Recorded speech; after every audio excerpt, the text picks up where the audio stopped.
We give praise, esteem, and honor to the Most High Yah by way of Yahushua HaMashiach this day. 5th chapter of John, 39th verse. Let's do it. Search the scriptures, for in them you think you have eternal life, and there they which testify of me. And you will not come to me that you might have life. I receive not honor from men, but I know you, that you have not the love of Elohim in you. I come in my Abba's name, and you receive me not. If another shall come in his own name, him you will receive. How can you believe which receive honor one of another, and seek not the honor that comes from Elohim only? Do not think that I will accuse you, the Abba. There's one that accused you, even Moses, in whom ye trust. Had you believed Moses, you would have believed me, for he wrote of me. But if you believe not his writings, how shall you believe my words? 1 Kings chapter 2, verse 1.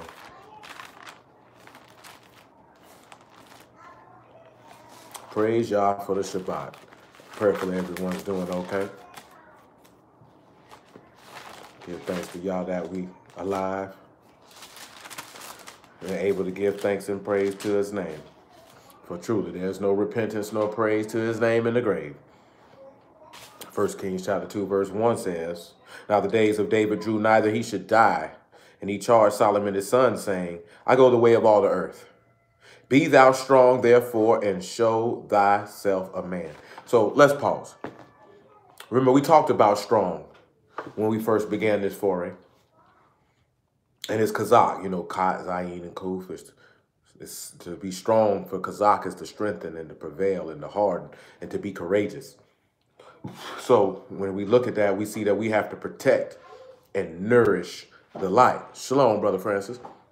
We have to protect and nourish the light or support the word. How do we support the word? How can an individual support the word? They can't really support the word.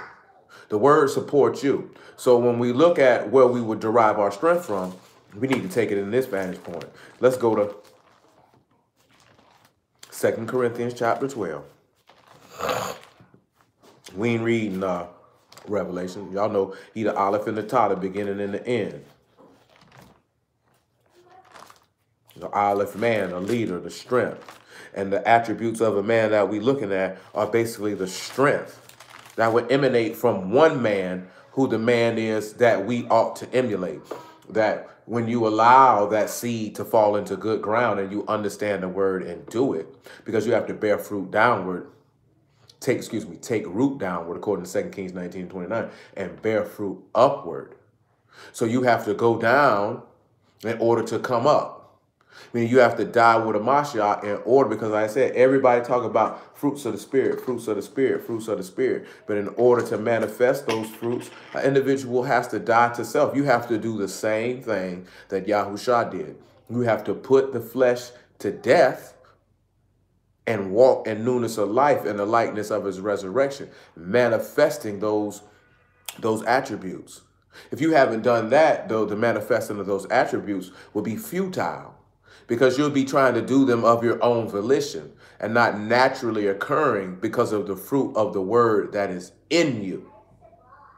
You know what I'm saying? Like people force themselves to be kind, force themselves to be forgiving, force themselves to be understanding, forcing themselves to be empathetic. It's not genuine. It's not authentic. You're doing this because you feel like this is the societal norm in order for people to say that you're a good person. This is not coming naturally because of the values and ideals that you hold. So when the word has fallen and taken root, service begins to magnify. Selfishness begins to abate. You begin to become the very thing that is supposed to be resting in you. As Paul wrote to his epistle to the Romans, he stated how you would be conformed to the image of his son. Or as the writer in the epistle of Hebrews stated, that those who are chastened will be accepted as sons. Or as the Mashiach stated, you must be born again. Or as the prophet Ezekiel stated, that you got to make you a new heart and a new spirit. Or as Moses stated in the Torah, circumcise the foreskin of your heart and be no more stiff-necked. Which means that is a removing process and allowing that word to take root in the seat of your soul and allow that word to be made manifest, that Yahuwah is your Elohim, and that Yahushua is your Savior. It's really that simple. It's not that difficult. We make it difficult because we want to pretend instead of just doing it naturally, just doing what the word states to do and letting the word take root. 2 Corinthians chapter 12. I would say at about verse 4.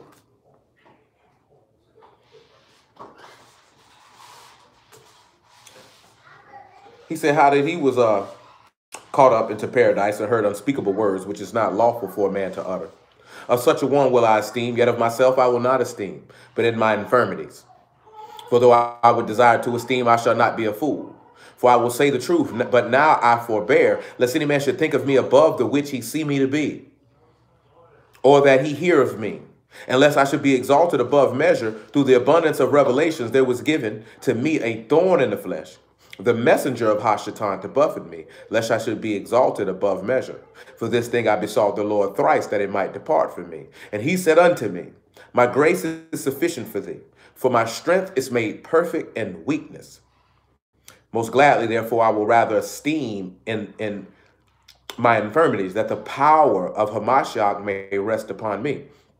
Therefore, I take pleasure in infirmities, in reproaches, in necessities, in persecutions, in distresses, for Hamashiach's sake. For when I am weak, then I am strong. Now, of course, we know the prophet Joel said, let him who is weak say that he is strong. So we see the strength is not coming from our own strength, but from us relying on the living Elohim. The biggest mistake that a majority of men make in this word, and majority of people make, period, word or no word, is relying on themselves. You feel like that you have the strength to overcome. Now, I can see that for someone who is a non-believer. Understandable. But when we're dealing with the word, the source of your strength, that's whom you have to tap into. Everybody quotes the statement from Paul. And we're going to look at these things. Being disrespected, having need of things, being persecuted, having distress. He say when he is at that weak point, this is when he can show himself a man by showing himself to be courageous and bold. Because I'm going to rely on the strength of my Elohim. And this is what's going to allow me to be strong and to show myself a man. Because to be courageous is to do something in spite of fear or trepidation or pain or anguish. That's what it is to have courage. That's why people say he had courage to overcome this. There was something that was in your way that caused you trepidation, that caused you nervousness, that caused you some matter of fear. You had to tap into some level of strength to overcome said obstacle. Well, if you want to overcome, who is he that overcome the world but that Yahusha is the son of Elohim? Shalom, Brother Jennings. So, and then also Hamashiach told you that be of good cheer. I've overcome the world. He said in the world you're going to have tribulation. Be of good cheer. I've overcome it. He was telling them, you're going to have trouble. This is unavoidable. But rely on me and my strength that I had to overcome what you could not. You couldn't overcome death. You couldn't overcome sin. So therefore, rely on the man who has the power. See, this is one of the reasons why the book tell you 2 is better than 1, and things they're talking about taking godly counsel and things of that nature, because the individuals who are godly, individuals who are spiritual, will have the wherewithal to point you to rely on the individual whom you should be relying on. Most individuals who teach the word, whether regardless of what they're a part of, they show you how to rely on yourself. We the children of Israel, or, you know, rely on the leadership and this, that, there, and the third, when they ought to be pointing you to Elohim, pointing you to him. But see, people don't want you to point. Shalom, Brother GP. Don't want you to point them to Yahuwah, by Hashem Yahusha. They want to trust in man. You know what I'm saying? And of course, we already know, and I've told you numerous times, people who know that they are Israelites lack personal responsibility and accountability for their actions. Period. Do you know what I'm saying? The minute that we begin to take personal accountability and responsibility for the choices that we make, and just like he said, he that covereth his sin shall not prosper, but he that confess and forsake them shall have mercy. The minute we begin to do that and say, I'm weak here, because the book tell you, confess your faults one to another and pray for one another. So who you praying to this? How is an individual going to know what to pray to that Yah can strengthen you in if you too proud, stubborn, simple to even tell an individual, this is my issue. Pray for me. What's hard about that? You think you worry about somebody going to talk about you? But then you're going to talk yourself straight to hell because you're going to walk around with a stumbling block that somebody could have been an aid, a help, and a relief to be able to help you carry that burden so that you could have released it. But you were too proud to do so. You were intellectually dishonest with yourself. You were emotionally dishonest with yourself. You were spiritually dishonest with yourself. That don't hurt nobody but you. That doesn't hurt the other people. That doesn't hurt Yahuwah. That doesn't hurt Yahusha. That doesn't hurt me. That hurts yourself. You don't know what tools and ability the individuals have that may assist you in your way. But if you can't confess it or profess it to take personal accountability and responsibility for what you got going on, you're going to be carrying those same issues and burdens for decades. And it just is what it is. If we're trying to be healed, then we need to try to seek to be healed and cut the nonsense out. So let's take a look at Philippians chapter 4. 4 and 10 will be sufficient.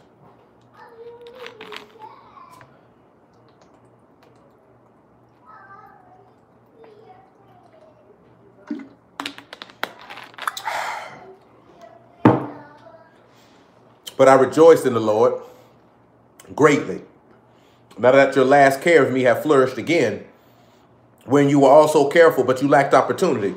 Not that I speak in respect of want, for I've learned in whatsoever state, word, no doubt, that whatsoever state I am, therewith to be content. I know both to be abased. I know both to how to abound. I know both how to be abased. I know how to abound. Everywhere in all things I'm instructed to be both full and to be hungry, both to abound and to suffer need. I can do all things through Hamashiach, which strengthen me. A lot of people see that particular passage in this letter. Excuse me. And they take it and they apply it to other things in their life that are usually self-serving. I have the strength to go work out and lose weight. I have the strength to start this business. You have the strength to overcome sin and all these other things. And now, if that's what you want to do, that's what you want to do. But when you look at the context of what he's talking about that he knows how to be able to maintain himself in a state of strength or a state of weakness, because it's a Mashiach who strengthens him and able to do so. Now let's look at an instance of what he's talking about, because he said, I know how to abound. I know how to be without. Let's look at a statement of Mashiach said. I think it's Luke chapter 9. And then after that, Hebrews 11. And I'll sit back and look at it, right? And see if you can sit back and say that you would rely on the strength of Yahuwah in these types of situations. Would you do that? Because some of these situations in this text, I can tell you direct first-person perspective. I have experienced some of them, and I never wavered or doubted or wanted to turn from Yahuwah because I understood the text that these things must come. It's not going to affect my faith. He's going to give me the strength to do so. He brought me out on the other side. He can do as he please. I done been homeless before. Didn't sleep out the door. Ain't even really lived off $100 a week. Never went hungry. Never was naked. This is no exaggeration. For an extended period of time, not for a couple weeks. Like straight up and down. Literally. But he made, regardless of what I had to suffer or deal with, Yahuwah still got to be served. That means absolutely nothing. So what do you have to do? You have to tap into the source of your strength. Where does your strength come from? My strength comes from my God. It don't come from myself. I'll tell you this here before I read it. I will never forget this as long as I live. I will preach it in Justina, as I was wont to do at that particular time, in front of the laundromat with my little homies, you know what I'm saying? They were doing their thing, trying to hit them on something that maybe they want to change their life. And a brother walked up to me and he said, man, boy, you look exhausted. I said, yeah, I am. He said, when the next time you going to sleep? I say probably about another 2-3 days. And this is no cap. Probably had them been up at that time about 48 hours. He was like, come on. He said, man, I heard, he told me I could come and rest on his couch. And when I woke up, this man had made me fried chicken, macaroni and cheese, and some vegetable, if my memory served me correctly. He said, man, I heard what you had been dropping over there, man. He said, I wanted peace, man. He said, I wanted to do that for you. Do you know what I'm saying? Now, in that type of situation, I'm willing to endure the fact that I'm not going to sleep again until Friday. This was like Wednesday. You know what I'm saying? I'm cool with that. I might can snag me a meal from the place where I was going to go work at, but nevertheless, what I had to do is what had to be done. It didn't matter. See, individuals look at situations and circumstances such as that, and you got some brothers and sisters out here who are enduring much worse. By all means, much worse. Because what I dealt with is not bad by no stretch of the imagination. You know what I'm saying? And they fold up. They want to blame y'all. They want to fold up. They don't realize you might have to go through that. Because let's look at what Amashak said in Luke chapter 9. Luke 9 and 57. Just look at what he told them. And then I think I mentioned 2 Corinthians 4. No, I mentioned Hebrews 11. And we talked about this particular matter not too long ago. He said, and it came to pass that as they went in the way, a certain man said unto him, Lord, I will follow thee wherever thou go. And Yahushua said to him, foxes have holes and birds of the air have nests, but the Son of Man have not where to lay his head at. Now, there's an example of that in the text of a woman doing exactly what I just mentioned, what occurred to me. And the very same thing that we could see in this text of people taking the mashak in this house when this man was going about preaching. And let's take a look at that in 2 Kings chapter 3, if we will, before we go to Hebrews 11. Because these are when we looking at individuals who were pulling their strength. And he was telling this man, that's cool, you want to follow me. Indeed, indeed. It's cool you want to follow me. But are you able to endure that? Because you said you're going to follow me wherever I go. So if I ain't got nowhere to go, will you still follow? If you lost everything you had, would you still follow? Would you tap into that strength that comes from me? Or would you forsake it all because you feel like, why I got to go through this?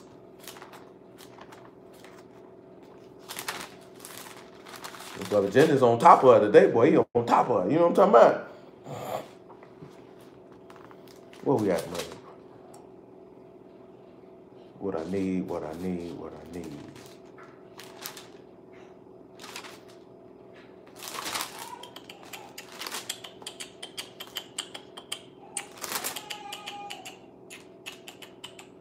I think it's probably about chapter 5. For sure, man. Shoot. You're going to get credit where credit is due. You're holding it down. I just got to remember where the spot at. That's how you know you're getting old. There we go. I was looking right at it, and I knew it was 2 Corinthians chapter 4. 2 Corinthians chapter 4, and no,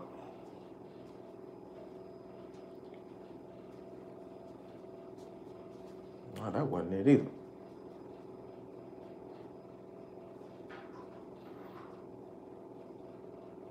Dang, it's escaping my brain. That's very, very, very horrible. And I feel like I'm looking right in front of it. Well, if I can't recall, I'll just tell you what it says and you can find it on your own time. So, you know, a woman, a Shumanite woman to be specific. So you used to see Elisha walking around. She said, I perceive that this is a man of God. She said, let us prepare a table for him and a bed. Say that when he come by, he might come through and stay over here. Say, set some bread for him. She said, I perceive this is a man of God. I'm going to look out for him. This is a man moving around. Clearly, maybe he had somewhere to dwell. Maybe he did not. Clearly, it wasn't of no bearings to him because clearly he turned in there. So we can deductive reason, not saying that the scripture bears witness to that. We can deductive reason that what? More than likely, he didn't have a permanent place to lay his head. We're in 2 Kings, but I can't recall what it is that I desire. So we're going to have to move on. Because it's escaping my brain. And I feel like I'm looking right at it. But it's not jumping out to me at this present time. And I was looking right at it. And I knew I was looking right at it. 4 and 8. 2 Kings 4 and 8. I do that joint too much. And it fell on the day that Elisha passed to Shunem, and where was a great woman, she constrained him to eat bread. And so it was that as often as he passed by, he turned thither to eat bread. She said unto her husband, Behold, now I perceive that this is a Kadash man of Elohim, which passed by us continually. Let us make a little chamber, I pray thee, on the wall, and let us set him there a bed and a table and a stool and a candlestick. And it shall be when he come to us that he shall turn in. So when she was sitting back looking at it, she said, this man is coming by. What would cause her to perceive that he was a man of Elohim? Clearly, it had to have been his word. Clearly, he wasn't concerned where he was going to lay his head or where he wasn't going to lay his head. But you got to ask yourself that. He said the birds of the air have necks and foxes have holes, but the Son of Man don't have nowhere to lay his head at. Does that mean that you may suffer that? No. But if you do, will you take it? Will it offend you? No, probably the work. Probably the work he was out there doing. Probably out there doing this thing. It's all speculation on our part. Could be in his countenance. I can't really say, you know. Let's take a look at Hebrews 11, verse 34. Because your strength comes from your faith. Now, while we talked about that not too long ago. If you faint in the day of adversity, your strength is small. Your faith is, you ain't got none. You ain't got none. You got to consider that. Quench the violence. He say, well, verse 33. He say, who through faith subdued kings and wrought righteousness, obtained promises, and stopped the mouths of lions. Quench the violence of fire and escape the edge of the sword. Out of weakness were made strong. Wax valiant in fight. Turn to the flight of the armies of the aliens. Women received their dead raised to life again. Others were tortured, not accepting deliverance, that they might obtain a better resurrection.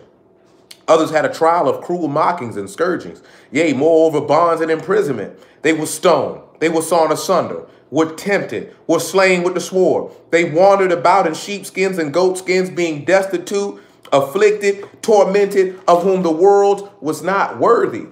And they wandered in deserts and in mountains and in dens and in caves of the earth.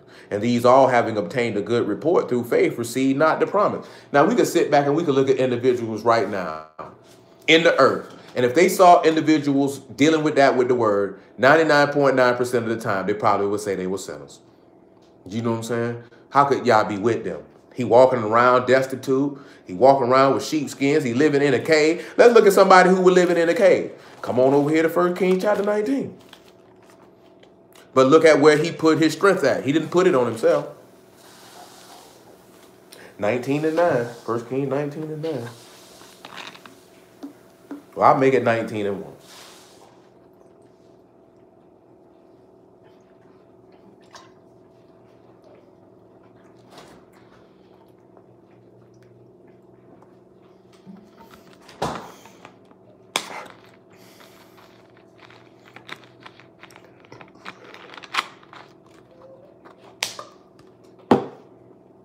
And Ahab told Jezebel all that Elijah had done.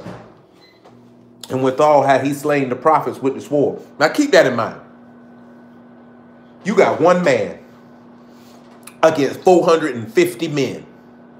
One man against 400. Let's look at the boldness of Elijah. Let's just look at his boldness. Before we go any further, let's look at how bold he was. Let's look at how strong he was. Matter of fact, let me grab the word for bold while we talking about it. So hold you 1 Kings chapter 18 and 19.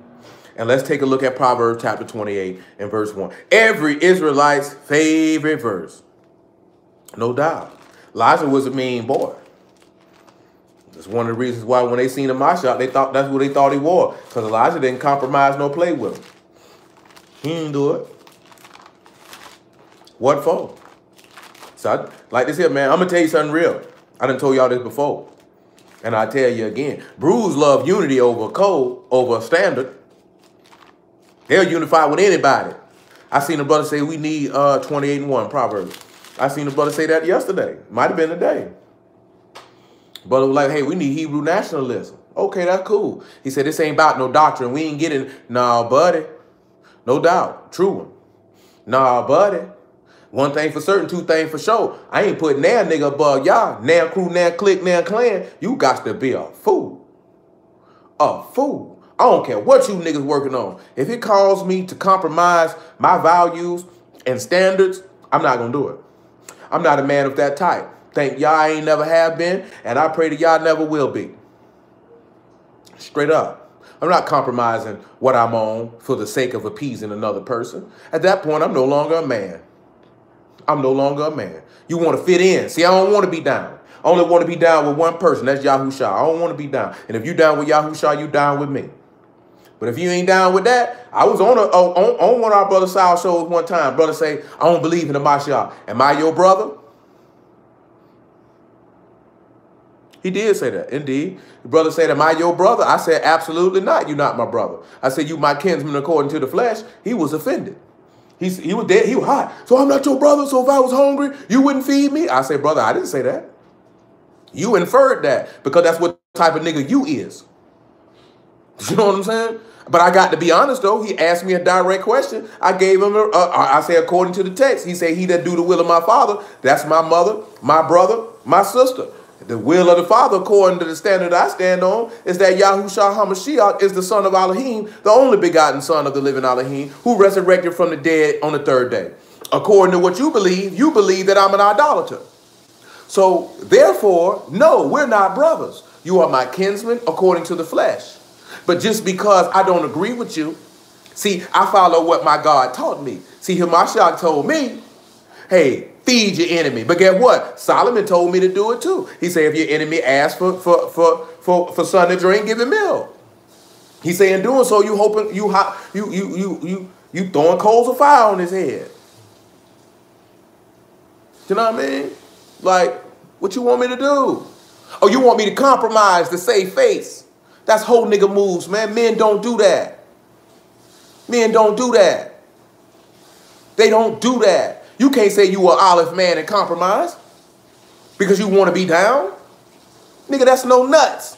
You've been neutered, spayed, whatever which one it is. I don't know. You done got a vasectomy. Proverbs 28:1. The wicked flee when no man pursue, but the righteous are bold as a lion. Every brew love their verse. But let's look at the word for bold here. It's batak. It means to trust in. So when you look at someone who's bold, they trust in something. They are secure in something, and they have confidence in something. The English definition of bold is the ability to take risks and also to have confidence.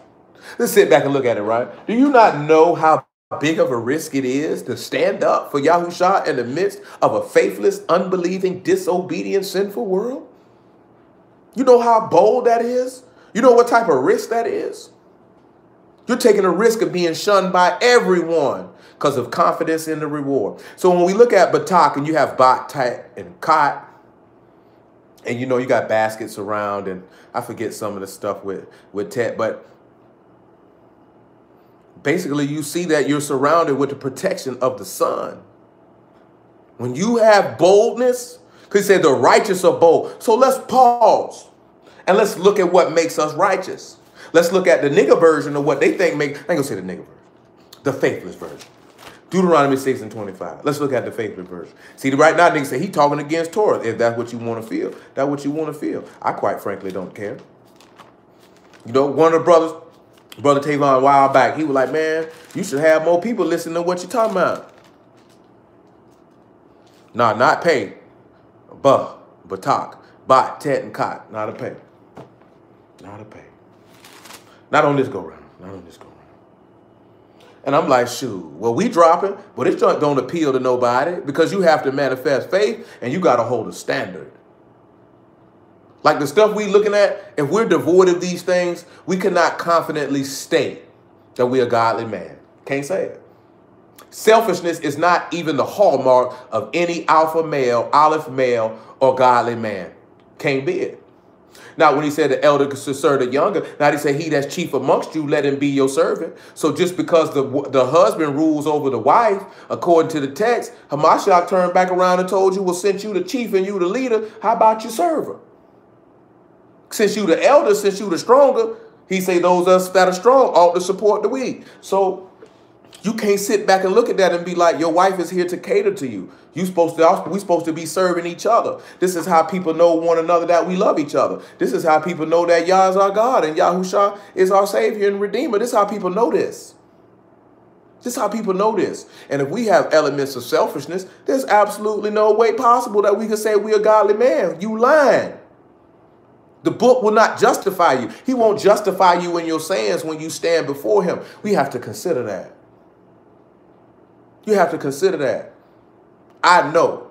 Growing up as an only child, I seen it coming. Till Muffin was born. That's when I began to understand, you know what? Sometimes you got to do something for other people. Sometimes you got to think about somebody else. I can remember my mama sitting watching me eat because it wasn't enough food for the both of us. And then me getting older and doing that for Muffin. I can remember that. And it didn't matter long as she was straight. It didn't matter. So when you see that, that's a type of love that individuals are not used to. So even if individuals do or say things that you may not particularly care for, because that type of love has been manifested, you're going to roll for them. You're going to overlook that. These are things that Yahuwah do. See, we want him to overlook that. See, like I told you now, we live in a society, what? Nigga, cut toxic people off and this, that, there, and the third. That's not godly. Yah only told you to cut people off if they don't want to repent for their deeds. That's it. That's the only time he told you to do that. He didn't tell you just to cut people off because you ain't want fool with them. That's what the world teach you to do. How can forgiveness and compassion and mercy be made manifest in that? With that attitude, David would have killed Saul. They would say, oh, see, he toxic. He's supposed to did that. That's how people would have looked at it. He toxic. He's supposed to kill him. He's supposed to kill him. He wasn't supposed to give him that reverence. He wasn't supposed to give him that respect because he was toxic. Yeah, the nigga was toxic. But instead of that, he relied on Yahuwah instead of relying on himself and showed that mercy and compassion to another man. That's strength. You know how much strength it take to know that you could kill a man and don't do it? You know how much strength it take to have that type of restraint? Also to have that level of respect for someone, even though they haven't manifest that back to you? This is what we talking about with godliness and taking them traits on. This stuff ain't just about beating people upside the head with the word and telling people how wrong they is about what they doing. It's manifesting this man's mercy and compassion. If niggas want to keep acting stupid, then so be it. You handle them accordingly. But you ain't got to keep coming for them. For what? You ain't doing nothing but making their ears, they don't want to. That's not y'all making their hearts harder. That's you making them don't want to listen. I done told you once and told you twice. Amashiach said, if you don't believe me for my word, say, believe me for my word. It's better to show them than to tell them. That's all you got to do. Just show them. They'll see it. 6:22. Yeah, but that's in Proverbs. That's in the text. That's what Jacob did with Esau. Esau wanted to kill him. Esau wanted to kill him. This man was in a weak state. We'll read it. That man wanted to kill him. Look what he did. That's strength. He was bold enough to look this man in the face and tell him what it was. 6:22. Yahuwah thy Elohim, Deuteronomy 6:22. Yahuwah thy Elohim will put out those nations before thee little by little, that they may not consume thee at once, lest the beasts of the field increase upon thee. But Yahuwah thy Elohim shall deliver them unto thee, and shall destroy them with a mighty destruction, and they shall be destroyed. And they shall... Oh, it's Deuteronomy 7, my bad. I was in 7, and I wanted 6. My apologies, that's my fault. 6:21, my bad, y'all. I'm like, dang, that's supposed to be coming up, and the chapter's still going. So he says, and then shall thou say unto thy son, we were Pharaoh's bondmen in Mizraim. Yahuwah brought us out of Mizraim with a mighty hand. Yahuwah showed signs and wonders and great sore upon Mizraim, upon Pharaoh, and upon all his household before our eyes. And he brought us out from thence, that he might bring us in to give us the land which he swore to our fathers. Yahuwah commanded us to do all these statutes, to fear Yahuwah, our Elohim, for our good always, that he might preserve us alive as it is this day.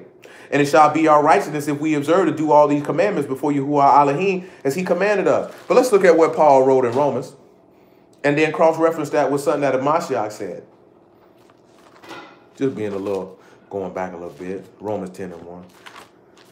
See, because something came to my mind when we started. I ain't going to mention it quite yet, but most high willing, we're going to come revisit that. It's going to go right in line with the Deuteronomy 6.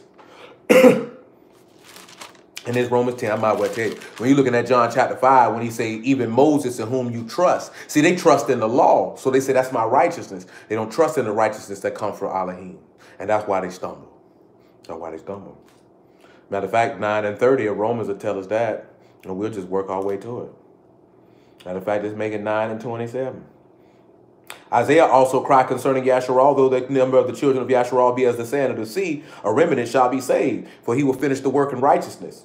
Finish the work and cut it short in righteousness, because the short work will Yahuwah make upon the earth. And as Isaiah said before, except the Lord of the Shabbaoth had left us a seed, we had been in Sodom. and made like unto Gomorrah. What shall we say then? That the Gentiles which follow not after righteousness have attained to righteousness, even the righteousness which is of faith? Because according to Deuteronomy 6 and 25, they didn't follow after righteousness. He said, but Yasharal, which followed after the Torah of righteousness, have not attained to the Torah of righteousness. Wherefore, because they sought it not by faith, but as it were by works of Torah, for they stumbled at the stumbling stone. As it is written, behold, I lay in Zion a stumbling stone, a rock of offense. Whosoever believe on him shall not be ashamed. That's Isaiah 28. These niggas ashamed. Brethren, my heart's desire and prayer to Elohim for Yasharal is that they might be saved. For I bear them record that they have a zeal of Elohim, but not according to knowledge. For they, being ignorant of Elohim's knowledge and going about to establish their own righteousness, have not submitted themselves unto the righteousness of Elohim. For Hamashiach is the end of Torah, or the purpose of the Torah, for righteousness to everyone that believes. See, you know what Bruce thinks? See, that was the end of the Levitical priesthood. That man never said that right there. Why are you interjecting that? Why are you interjecting that? He ain't talking about that.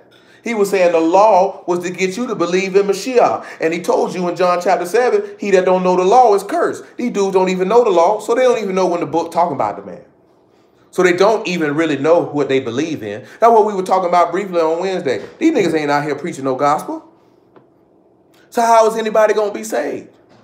Well, me and Aki was just talking about the brother Brandon Jackson say, oh, it's going down.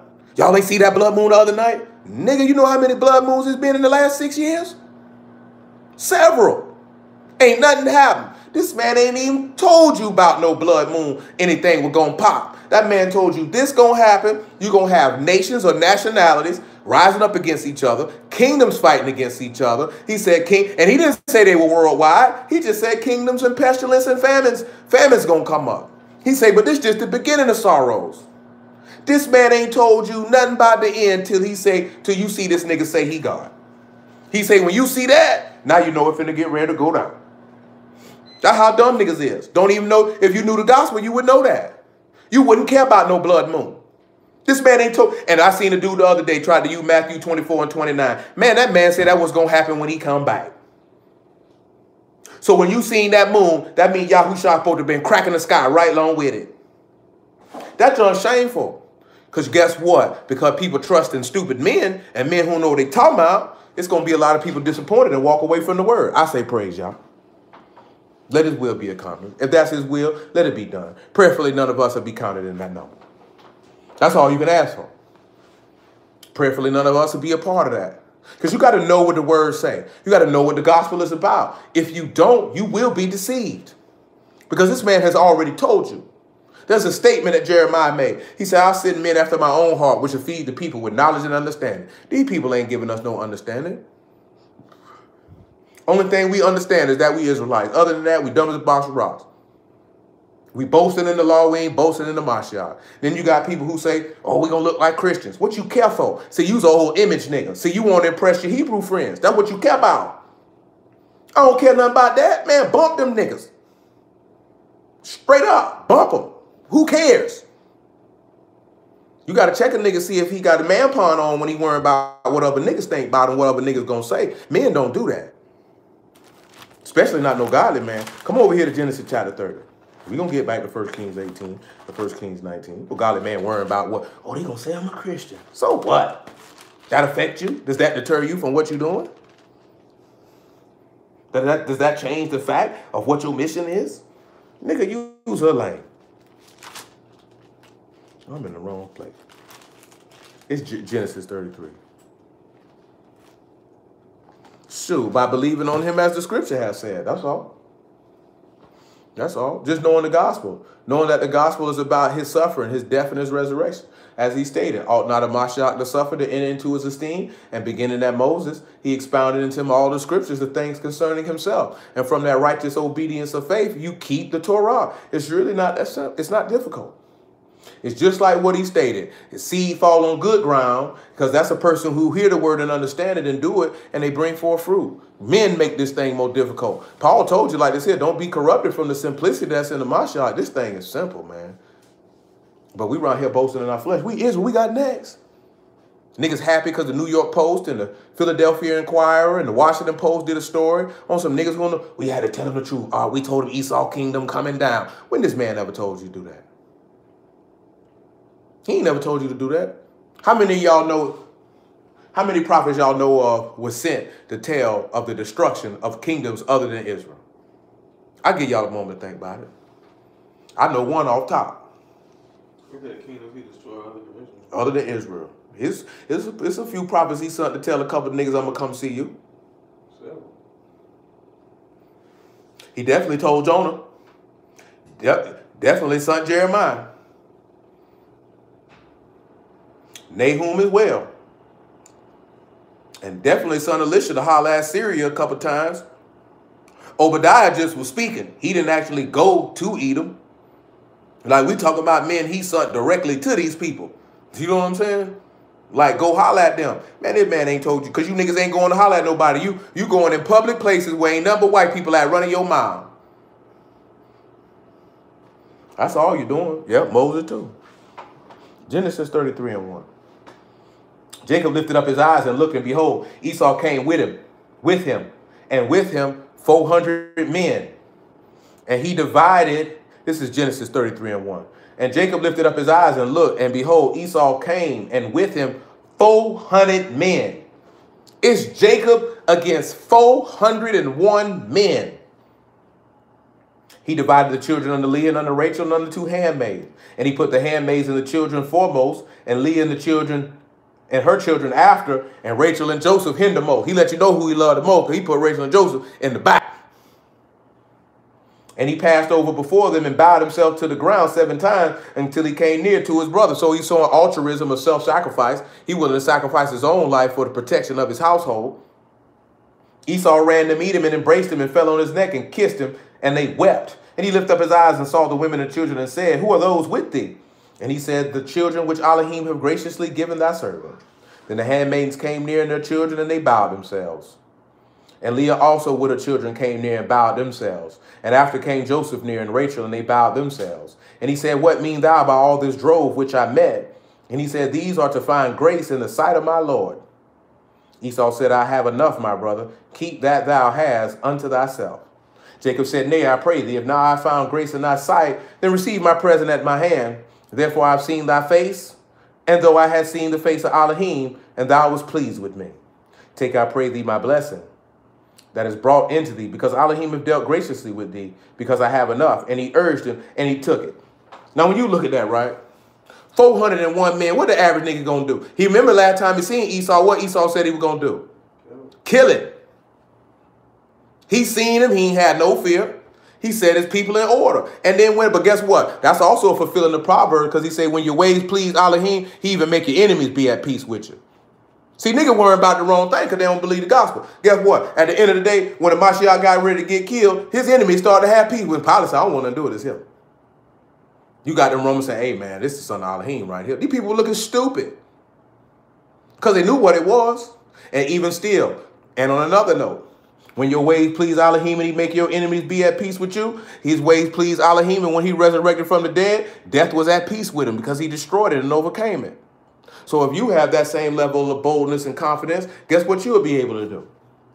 If you sit back and you say you believe I can do all things through Hamashiach who strengthened me, then why you can't believe that when you're in a weak state to rely on your God, because he's going to surround and protect his family. The son is going to surround and protect you if you bold. This man was bold to walk up to Esau. 401 people? How many people going to do that? It's just you. But guess what? It ain't just you, because you got Yahuwah with you. Who can defeat? See, we say, Yah is my God, who shall I fear? Niggas say that, they don't believe it. Because these niggas ain't going to do nothing.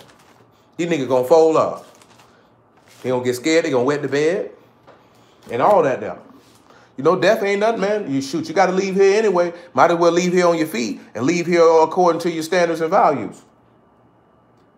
You might as well. 1 Kings chapter 18, verse 17. That's how I see it. Leave here according to your values. And the same token, you're going to look and see how Yahuwah surrounded and protected Elijah. You're going to see it. Because Jezebel wanted to kill him for what he did. Let's look and see. 18 and 17, 1 Kings. And it came to pass when Ahab saw Elijah, that Ahab said unto him, art thou he that troubled Yasharal? So look what Ahab asking. You troubling the people? And look what he telling. And he answered, I haven't troubled Yasharal, but thou and thy father's house, and that you forsaken the commandments of Yahuwah and followed Balaam. You know what nigga would have told him? Man, shoot, man, I ain't, I'm trying to bring the nation together, brother. See, it's about national. We got to become a body. He said, no, my nigga. Well, you got people out here sinning, cuz. I'm not going for what you own. Let's see, continue. Now, therefore, sin and gather me all Yasharal under Mount Carmel, and the prophets of Baal 450, and the prophets of the groves 400. So, pardon me, that's 850 men, which eat at Jezebel's table. So Ahab sent unto all the children of Yasharal, and gathered the prophets together under Carmel. And Elijah came unto all the people and said, how long halt y'all between two opinions? If Yahuwah be Elohim, follow him. But if Baal, then follow him. No, man, ain't no Star David part of nothing, man. That's white people stuff. That's white people stuff. And the people answered him not a word. That took boldness to stand in front of them people and say, look here, my nigga, what it do, man? You gonna follow Yahuwah? Then come on with it. If you gonna follow Baal, come on with it. How long you gonna be double-minded, man? What you gonna do? See, that take boldness to do that. That take confidence in Yahuwah. That's courage. It take courage to know that you'll be persecuted and killed for something and do it anyway. With no fear. With supreme and complete confidence that you will receive a full reward. Then said Elijah unto the people, even I only remain a prophet of Yahuwah, but Baal's prophets are 450 men. Let them therefore give us 2 bullocks. Let's move on down, because we don't need to read all that. Let's read where he mocked them, though. Verse 27. And it came to pass at noon, Elijah mocked them and said, cry aloud, for he is a God. Either he's talking or he's pursuing, or he's in a journey. A poor adventure he sleep and must be wake. You know how confident you got to be to look a nigga in the face and mock him about his God? You got brews who won't do that right now. Look here, man. I'm going to tell you real talk. Well, I done been out here with Muslims. I'm talking about Arab Muslims. And told them, nigga, your God fake. And they ain't had no problem with nothing I had to say about that till I uttered one word. I say, you know, Muhammad ain't no prophet according to your own text. Nigga didn't deny that the Arabs had a God for every day of the year, 360. They didn't deny it. They didn't deny that Allah's the daughters of Allah, that they were moon gods. They didn't deny it. But when I say your own book say that the prophethood and revelation was given unto Isaac, and I say, what seed Muhammad came from? He said, Ishmael. I say, well, then Muhammad ain't no, Muhammad is a prophet. That nigga was ready to fight. He was ready to fight right in this stove. I ain't care. I wasn't rude or disrespectful, but I told him the truth. Nigga, your prophet fake, nigga. What you mean? You started this discourse with me. So I'm going to back down on it? Because that ain't what you want to hear? It is what it is. It is what it is. Like I told you, I done told people, man, the whole book by the Mashiach, they done laughed at me, mocked me, all type of stuff. You remember when nigga tried to put it on your man's, oh, he blaspheming. He said Yahushua committed sin. I ain't said none of that. You said that. That nigga came at me like, how long you been in Moray? I said, I don't know nothing about all that. I just preach the word. I said, what does that matter? What does that matter to you? What does that matter to anybody? Either you know what you're talking about or you don't. I say, sir, from the sound of your conversation, you don't know what you're talking about. I say, but it's okay. We can go through it for your delight. And I remember that nigga got mad. I said, brother, if you got a love for the word, you'll continue on and listen. So did. That's what I told him. I wasn't disrespectful with him. I just told him the truth. You got love for the word, brother. What's the problem? We go through the text. Like this here, right? I was talking to Lil Muffin about this here, though. You know, a lot of people just feel like I just start dropping word on you at the drop of a dime. I will not. If you ask, I will. But if you think I'm just going to randomly and indiscriminately, hey, man, sometimes people don't want to hear that. You know what I'm saying? You got to have opportunity. One thing you don't never do, just don't walk up on people talking to people about the word. You might have moved at a misopportune time. They ain't going to listen. You got to know, shoot. If you ask, I'm going to get to you. You don't ask, I'm going to be quiet. So, Liz, I have people come out there and work with me. I don't say nothing to them about the word. It didn't come up. They came out here to work. They ain't come out here to be preached to. It'd be different if they came out here to hear a word. You know what I'm talking about? They out there cleaning. You want to sit back and tell them, you know about your Lord and Savior, Yahushua HaMashiach? People going to close their ear, man. I ain't come out here for that. Got to have wisdom. He told you be wise as a serpent and harmless as a dove. You got to know how to move and interact with people and drop it when it's time to drop it. And even people who in it. You just can't walk up on people and just start throwing word in their face. Let them people ask for it. That's how I see it. You ain't never see a Mashiach just walk around unless he was out there teaching. Other than that, he was sitting there quiet. Straight up. You know what I mean? You ain't finna do all that, man. You know what I'm talking about? But you got to tell people the truth. Dudes gonna ask me, so I'm going to go to hell if I don't believe in Mashiach, but I keep the law? I said, absolutely, you're going.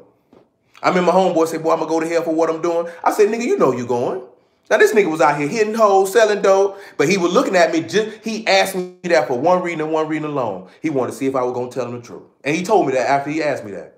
You know what I'm saying? He just wanted to see if I was going to tell him or if I was going to spam him because that's my homeboy. I remember one time my homeboy had done slid and was knocking down another woman and had done told his old lady that he was with me.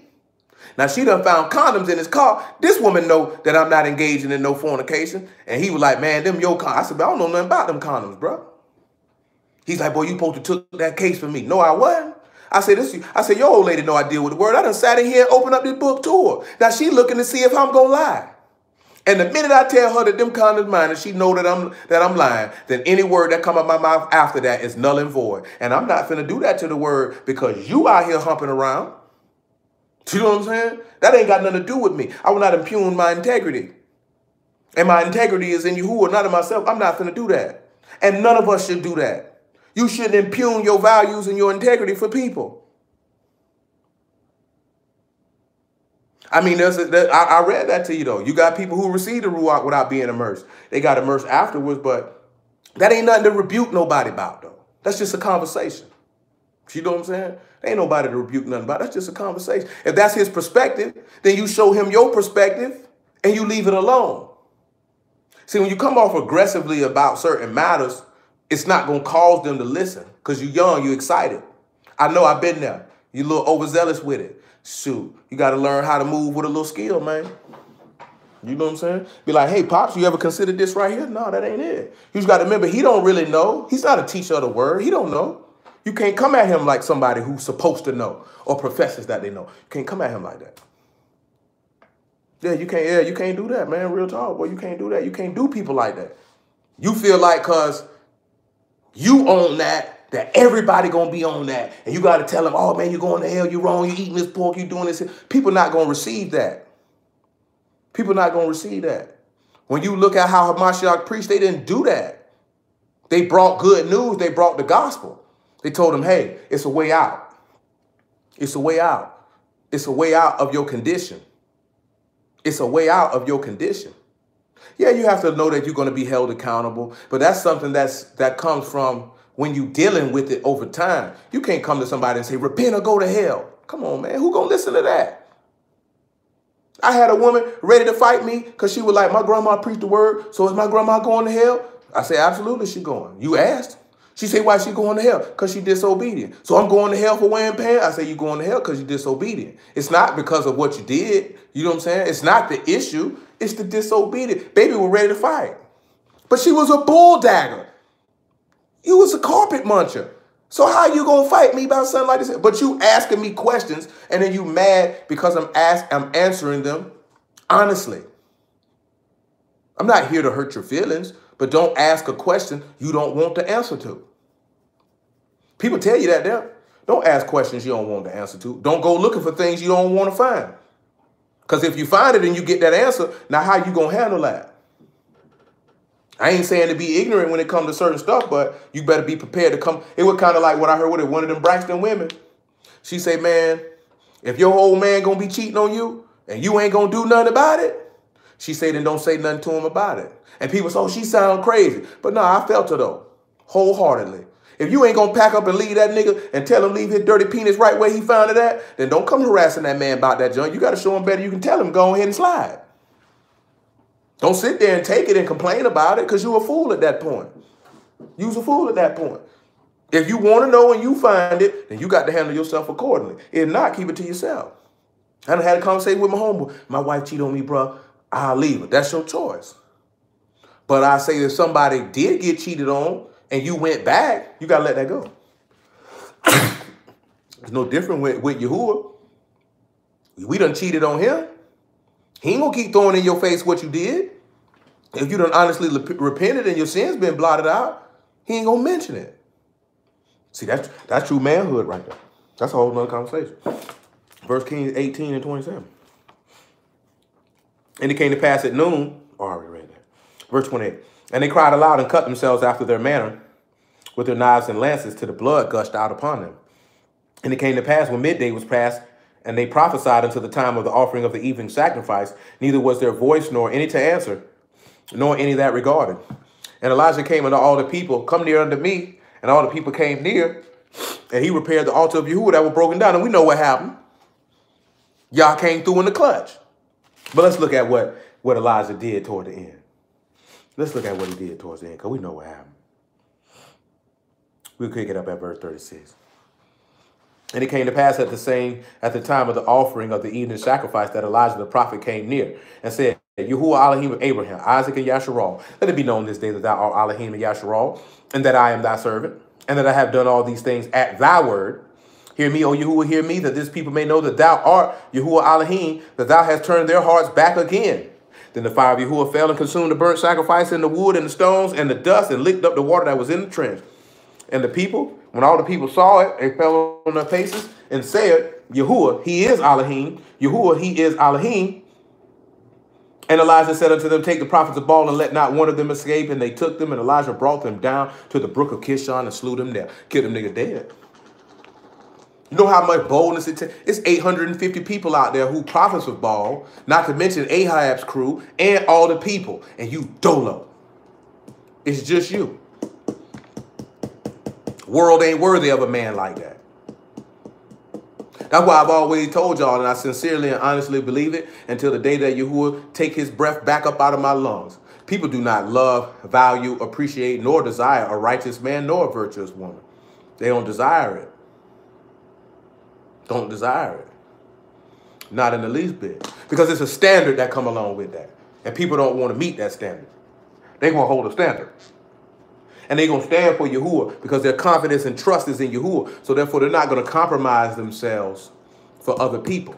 This is why the apostle Jude or Judas wrote in his epistle about how those that hate even the garment being stained by the flesh don't even want that to happen. That's how much they disgust it. You know what I mean? 1 Kings 19:1. And Ahab told Jezebel all that Elijah had done, and withal how he had slain. Yeah, the two prophets in Revelation have the ability of Elijah and Moses. I'm not saying that they're Elijah and Moses. They're just going to have the ability of Elijah and Moses. I don't know who those men are. A lot of people. See, and you remember, that's the stuff that niggas want to try to figure out. Who are the two witnesses? Nigga, what does it matter? Like, somebody answer that question for me. I'd like an answer to that question. What does it matter? If you know who the two witnesses are, how does that profit you? Can anybody answer that question? Because I don't have an answer for it. I'm truly stunned. I'm flabbergasted. I'm appalled. I'm speechless. Because I don't know what profit anybody get out of that information. Ahab told Jezebel all that Elijah had done, and withal how he had slain all the prophets with the sword. No doubt. Then Jezebel sent a messenger unto Elijah, saying, so let the gods do to me and more also, if I make not your life as the life of one of them by tomorrow about this time. I mean, but there's no witness to back that up in the book of Nicodemus. You don't have another witness for that. That's just the book of Nicodemus. Torah don't tell you that. The prophets don't tell you that. Prophet Zechariah told you to be two olive branches. He didn't tell you who they were. Like, the book don't tell you who they are. And who they are is grossly irrelevant. They just are going to come in the power and spirit of Moses and Elijah, and that's it. That's all we need to know. That's irrelevant information. That's why niggas ain't got the Ruach HaKodesh now. That's why niggas can't overcome sin now. But the book of Enoch don't line up with the Torah. So you mention these other books, but these books don't line up with the script. Like, that should be in Torah. That should be in the Tanakh for you to be able to say definitively who this person is. And we can't do that. We don't have the ability to do that. You should be able to do that without the book of Nicodemus or the book of Enoch. If you can't do that without that, you don't really have a strong leg to stand on that particular stance. Because I don't accept the book of Nicodemus, Enoch. I ain't read them. Don't care to read them. You know what I'm saying? Truth be told, niggas ain't mastered the book they got in their face. And I've been screaming that for years. Niggas like, oh, get this Apocrypha. It's stuff in the Apocrypha. Hey, man, I ain't rocking with that. Niggas around here using fish guts to put out the evil spirit. That ain't in the book nowhere. The evil spirit got her around here killing people. You ain't read nowhere in the text that evil spirit makes somebody do nothing. A lot of contradictions, man. You have to weigh that stuff out. Ain't nothing wrong with reading if that's what you want to do. I ain't never gonna preach out of it. I can tell you that. I can't tell you what nobody else gonna do. I'm not gonna do it. I gotta make sure people master what they got. If I show you Enoch and Jubilees and what's the other one, man? Jasher and the revelation of Adam and Eve, but you go to hell, I failed. I ain't do my job. I had you caught up with things and no consequence. I ain't do my job. You know, Maccabees is historical, so that's a little different. But, you know what I'm saying? People do what they want. We used to teach out the Apocrypha for about 15 and a half minutes. I was able to pull Yahusha out of it in some places and all. But then there were some places that were supported in Torah and Tanakh, and then there were some things in there that weren't. So I just left it where it's at. It's for us to be preaching out of it. I never tell nobody what to read or what not to read. You just better read it with discernment. Then Jezebel sent a messenger unto Elijah. Read verse 3. And when he saw that, he arose and went for his life and came to Beersheba, which belonged to Yehuda, and left his servant there. But he himself went a day's journey into the wilderness and came and sat down under the juniper tree. And he requested for himself that he might die, and said, "It is enough now, O Yahuwah, take away my life. I'm not better than my fathers." And as he lay and slept under a juniper tree, behold, a Malachim touched him and said unto him, Arise and eat. And he looked, and behold, there was a cake baking on the coals, and a cruse of water at his head, and he did eat and drink, and laid him down again. I'm going to tell you something real. When I first got in the word, I remember a dude was like, well, you got to prepare. Because, see, he ain't going to come and bring you no food like Elijah. I said, boy, that nigga don't believe the word. I'm mentioning that because you got a lot of people right. And I'm not saying that it's not proper to prepare yourself. I'm not saying that in the least bit. But let's just be honest. Niggas screaming prepare, and niggas can barely prepare to pay their rent. So how's they going to have money to buy this and to buy that niggas say you ought to buy? And as I've said before, who's to say Yahuwah going to allow you access to all? You can have all the food, all the weapons in the world, and it could go down, and Yahuwah have you right there, nowhere near any of this stuff, where you would have to rely on him. Do you know what I'm saying? That's not saying that you don't prepare. That's not saying that in the least bit. But if you're not prepared to rely on Yahuwah in time of tribulation, what good was it with you prepared naturally? See, you know what that mindset is? I can save myself. Because what the niggas, ain't nobody coming down to save you. We don't trust in our God. That's why we like boldness. That's why you see that right now. Niggas think it's bold just to tell nations they getting destroyed in their kingdom. America gonna be destroyed. You think that bold. Niggas said that the other day because they put that dude in that paper. They gonna start persecuting us now. For what, nigga? For what? For what? Them people don't care. They laughing at you niggas. They find you niggas funny. They got us on terrorist watch list. So what? If you black, you already on a terrorist watch list, nigga. You ain't got to be a part of no organization. You black. You's a terrorist as far as they concerned. You behind enemy lines. That's common sense. Because somebody put you on a list you can read. Because IUIC and ISUPK, they on the Southern Law Poverty Center terrorist watch list. So what? And so is the KKK, and they ain't fooled with them yet. Nigga, they ain't coming for you niggas like the Black Panthers because you ain't doing nothing. They ain't finna lock none of you niggas up because you ain't doing nothing. You ain't no threat. You're just standing out there telling white people they the devil and Yahusha gonna kill them. You think they concerned with that? Really sit back and let that resonate in your mind. If put yourself in their shoes, would you be concerned with that if you were them? How is that a threat to them? How is that a threat to their infrastructure? It's not. They be like, boy, if we don't keep Christmas and shut down on Shabbat, they gonna want to kill her. No, they ain't gonna want to do nothing. They can kill her. They gonna get their money up out you one way or another. Okay, you don't buy nothing on Saturday, you'll be back out here Sunday, nigga. You niggas wait for the Sabbath to end, ready to spend. They ain't worried about that. They is not worried about that. Just like that mean, like, nigga, there ain't no such thing as consumer power. That's like saying a nigga who buy rocks got crack power. Come on, man. What power does the nigga buying rocks got? He ain't got none. You just gave me your money. You gave your power away. Stuff, man. Niggas retarded, man. He ain't got no good sense. For real, bro. They ain't got good sense. Verse 6. And he looked, and behold, there was a cake baking on the coals and a cruse of water at his head. And he did eat and drink and laid him down again.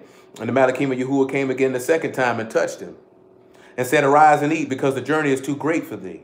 And he arose and did eat and drink, and went in the strength of that meat 40 days and 40 nights unto Horeb, the mount of Elohim.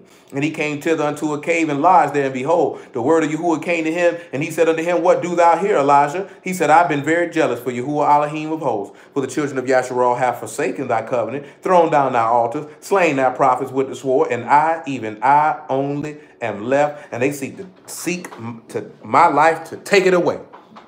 And get what? He gave him a little bit of strength through that meat, told him what it was he had to do, and said, go tell him about themselves again. And go anoint Jehu and let him know what he got to do. But notice it said he went in the strength of that meat 40 days and 40 nights that came from Yahuwah. You can go in the strength of Yahuwah, but we don't want to. That's where your boldness comes from. That's where it comes from. That's where your courage comes from. We scream, through Christ, I can do all things through Christ who strengthened me. No, you can't, because you don't believe it. Look at what Elijah was doing. He was esteeming his infirmities. He said, they're trying to kill me. I'm living in a cave. He said, they done killed all your prophets. Now they want to kill me. He wasn't esteeming in himself. He didn't say, look at me, I'm so great. I'm so great. I was talking about this the other day, like, shoot, I ain't never been the type to be like, advertise that we preach. For what? If other people want to do it, that's their prerogative. I don't want to do it. He ain't moved me to do it. If you're going to hear it, you're going to hear it. If you don't, you don't. Hamashiach moved himself with no reputation. No doubt they don't understand it. They don't even realize the man say, man, don't eat off of bread alone, but every word out the mouth of Elohim doth man live. So he gave him a little bit of meat and gave him a little bit of word. That got him through 40 days. It's amazing what a little bit of faith gets you through if you really believe and trust in Yahuwah. You know how much trust in Yahuwah you got to have to go in front of 850 men and tell them their lies? Not to mention a whole nation of people who've been serving this false deity. Come on, man. Bold as a lion. Let's look at the Mashiach tell these niggas about themselves a couple times. Because I love when the Mashiach told these niggas about themselves. It takes boldness to do that. Remember how we ended that last week? But let's look at some of the apostles first before we get to Mashiach. Remember how we read that last week, though? I mean, Wednesday, I should say. That he said he didn't speak how the Pharisees and the scribes spoke. He spoke as one having authority, power. It takes courage. See, people like them brothers out there doing the work. I'm going to show you what they're out there doing. Matthew 15, this is what they're out there doing. They said that, matter of fact, and then we're going to get the, dang, where is it at? I'll find it in a minute. But come over here to Matthew 15, because I know what I want. On another one, I almost forgot it. But praise God, he brought it back to mind. There we go. After Matthew 15, Matthew 14. Let's look at another man. He ain't had no problem. 15 and 7. 15 and 6. See, you got to remember, we looked at it, what the gospel is. The gospel ain't waking the nation. I'm doing the work. You got niggas, where your work's at? These niggas think because you standing on the corner preaching, that means something. We don't even realize they fulfilling Matthew chapter 7. You fulfilling it. Talking about a Christian. You fulfilling it. You ain't see us in your streets. Stupid niggas. Stupid niggas. You serving the man for nothing. Might as well go ahead and beat your meat. You know what I'm saying? Smoke your weed. Tell your lies. You're doing it anyway. You know what I'm saying? You got all these brothers, and understandably so. They feel like, hey, man, we got to expose IUIC, all these people making their videos. You know what I'm saying? And at the end of the day, you had a nigga in there trying to scam a nigga out some bread because he knew he had some money.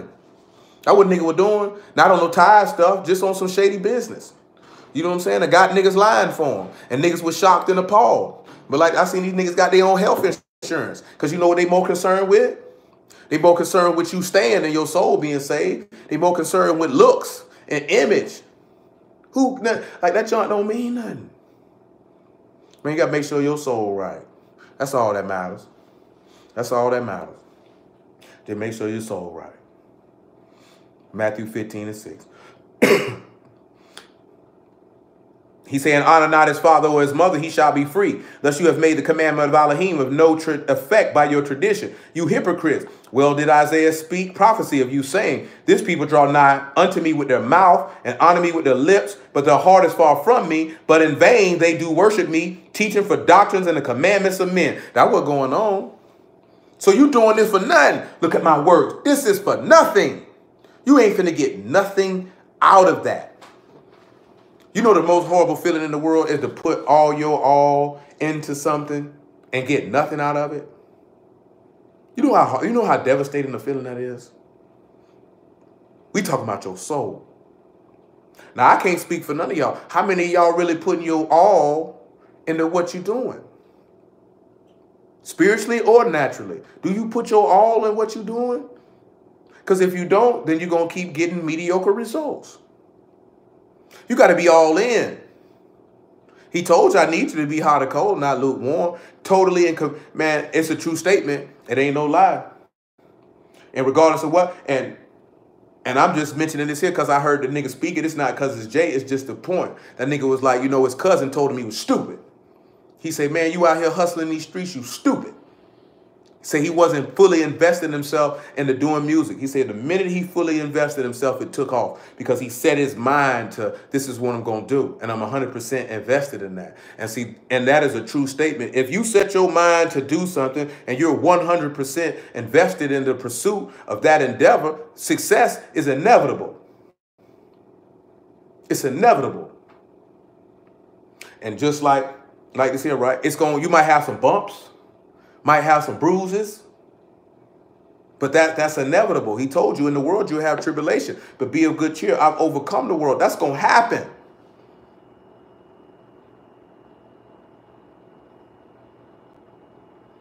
Man, who cares about a shutdown? Tired of hearing about it. Matthew 14. Nah, I just got that news for Jack's notification. Single mom who works for the IRS is skeptical. Nigga, if they funded the government for 3 weeks, you're going to get paid. Now, whether it happened after 3 weeks, I do not know.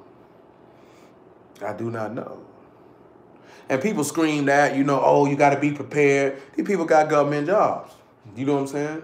It's no different than if you work in the private sector and your company fold. That's what happens when you have a job. You're at the mercy of another person. It is what it is. Don't sit back and scream and complain because your life is in the hands of another individual. You can make a choice to have your life in your hands, or you can continue to move in that fashion. But if things get ugly or fold up, don't get mad at them. Don't get mad at them because you made a conscious decision to allow another person to have that level of power over your life. You can't get mad at them for a conscious decision that you chose to make.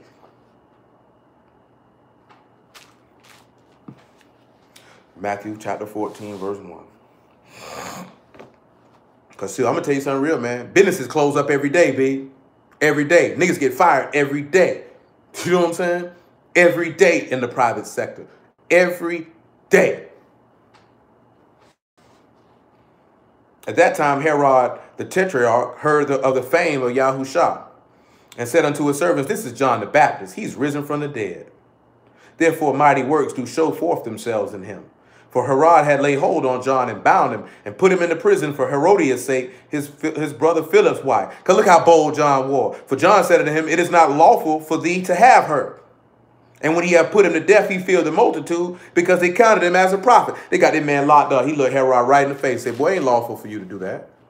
What's your problem, cuz? We don't vibe like that. That's your brother's wife, nigga. You tripping. See, this is what the verse people use to say you can't celebrate a birthday. He said, but when Herod's birthday was kept, the daughter of Herodias danced before them and pleased Herod, whereupon he promised with an oath to give her whatsoever she would ask. And she, being before instructed of her mother, said, give me here John the Baptist's head in a charger. And the king was sorry, nevertheless, for the oath's sake, and them which sat with him at meat, he commanded to be given her. And he sent and beheaded John in the prison. And his head was brought in a charger and given to the damsel, and she brought it to her mother. And his disciples came and took up the body and buried it, and went and told Yahushua. That took a lot of boldness to go do that. I don't know no way anybody would say you can't celebrate a birthday. That just they say every time somebody celebrated a birthday in the book, they died. Okay. Where did he say that you were wrong? I'm not mad at you if you don't. I'm not mad at you if you do. But don't be pulling stuff and you don't have no evidence. That's just your personal feelings. The text don't support you. Do you know what I'm saying? That was just an opportunity that she had to be able to kill him. to be able to execute what it was that she wanted to execute, because this man had enough courage to look Herod in his face and tell him, man, that's your brother's wife, cuz. You can't do that. What's wrong with you? That's not law. That's not right. Let's look at another person who ain't had no problem telling a man about himself, because it takes courage to tell somebody about himself. 1 Samuel chapter 12. Well, 2 Samuel chapter 12. Because I'm just mentioning this here because that's what a brother, he said, so you wouldn't have respect for King David either. Sure would. Sleep with another man's wife. How you gonna respect that? Because it's King David? So you gonna turn your head. I was King David, man. Shoot. I was King David. And he wrong. And what's your point? Yeah, he told him about himself. That was now with Peter and the master, that was a little different because Peter didn't know. He didn't know what he was doing. David knew full well what he was doing. Peter didn't know this man had to die. He got straightened regardless, but Peter didn't know this man had to die. See, the righteous bold as a lion, they're going to tell you about yourself. Let's see. 2 Samuel 12:1. Yahuwah sent Nathan unto David, and he came unto him and said unto him, there was 2 men in one city, the one rich, other poor. The rich man had exceeding many flocks and herds, but the poor man had nothing save one little ewe lamb, which he had brought up and nourished, and it grew up together with him and with his children, and it did eat of his own meat, and drank of his own cup, and lay in his bosom, was unto him as a daughter. And there came a traveler unto the rich man, and spared to take of his own flock and of his own herd, to dress for the wayfaring man that was come unto him. But he took the poor man's lamb, and dressed it for the man that was come to him. David's anger was greatly kindled against the man. He said to Nathan, as Yahuwah live, that man have done this thing shall surely die. Because that's ugly. You got all this stuff. You got all this stuff coming with you, and you say you ain't even want to take nothing out your own. I'm going to take this poor man's own. He shall restore the lamb fourfold because he did this thing and because he had no pity. And Nathan said to David, thou art the man. Thus saith Yahuwah Elohim of Yasharal, I anointed thee king over Yasharal, and I delivered thee out of the hand of Saul. And I gave thee thy master's house and thy master's wives into thy bosom, and gave thee the house of Yasharal and of Yehuda. And if it had been too little, I would have moreover gave unto you such and such thing. Yeah, you know how much courage it take to go tell the king something like that? But who did he fear? He feared Yahuwah more than he feared David. You know what the Bruder said? You know, we all are the flesh, brother. See, we all fall short. No, that man ain't tell him none of that. That man told him, nigga, you wrong, cuz. That man, you ought to die, nigga. You dead wrong. You dead wrong. Bold as a lion. He ain't care nothing about how he felt. You dead wrong. John the Baptist looked at Herod, you're dead wrong.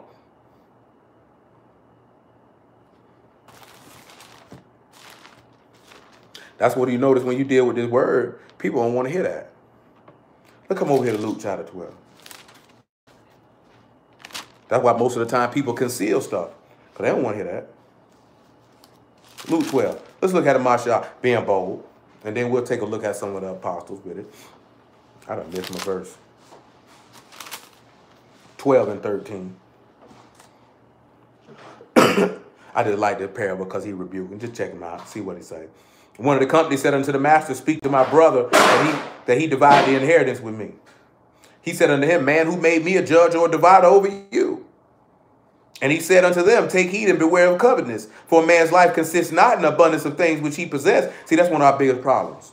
We think our life consists of the things that you possess. You think your life consists of the things that you do. You think your life consists of the things that you accomplish. You think your life consists of the things that places that you go. When your life consists strictly of Yahuwah, that's your boldness and your confidence and your strength. That's what your life consists of.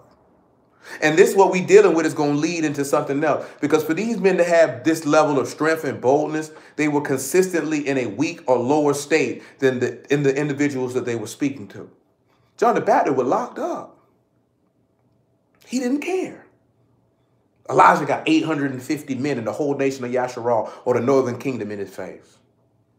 Jacob facing 401 men. It's just him. That's a weakened state or a vulnerable state, if you will. And they decided to rely on Yahuwah. That's who they decided to rely on. Do you know what I'm saying? That's what you have to do. That's what you have to do.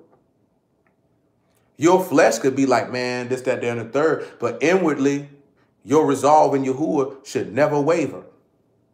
You know, you're human. You're going to have thoughts. You're going to say things and things that are going through your mind. That's cool. But where's your level of strength? And trust that in the midst of that. That's what we lack as individuals and as a people. And he spake a parable unto them, saying, the ground of a certain rich man brought forth plentifully. He thought within himself, saying, what shall I do? Because I have no room where to bestow my fruits. He said, this will I do. I will pull down my barns and build greater. And there will I bestow all my fruits and my goods. And I will say to my soul, thou hast much goods laid up for many years. Take thine ease and eat and drink and be merry. But Elohim said unto him, you fool, this night thy soul shall be required of thee. Then who shall those things be which thou hast provided? So he that lay up treasure for himself and is not rich towards Elohim. And that kind of go back to what we were talking about in regards to, you can store up, you can prepare all you want. But if you ain't rich towards Elohim, he'll do you just like that man. Your soul is required tonight. It's required tonight. I need that about you. Come on and hear the book of John real quick. I need that about you. You have to think about that. I need that up out of you. See, because we don't really sit back and think about those things, that this man can take your life at his leisure. Let's come over here to John chapter 8 for a moment. Let's go ahead and see how he go ahead and tell them about themselves right here, just being bold and put these people to shame. Then we'll swing back to John 7 and see him do that as well. John 8:1.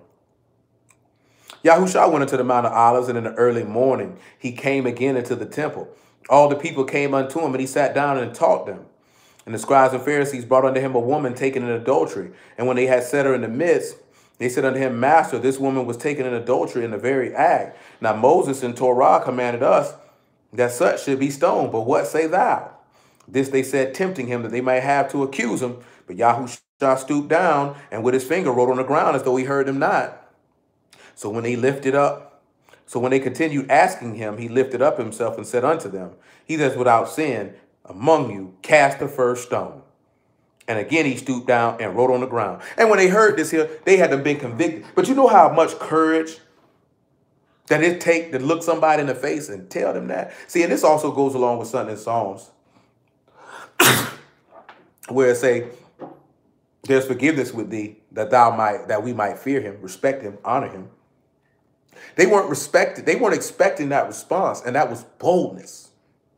And guess what? They fled, and nobody was pursuing them. Nobody was chasing them. They got up out of there.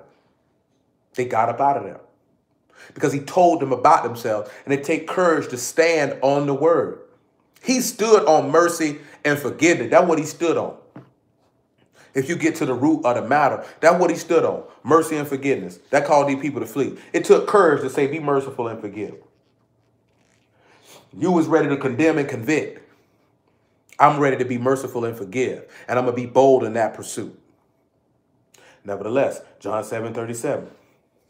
Make it 33.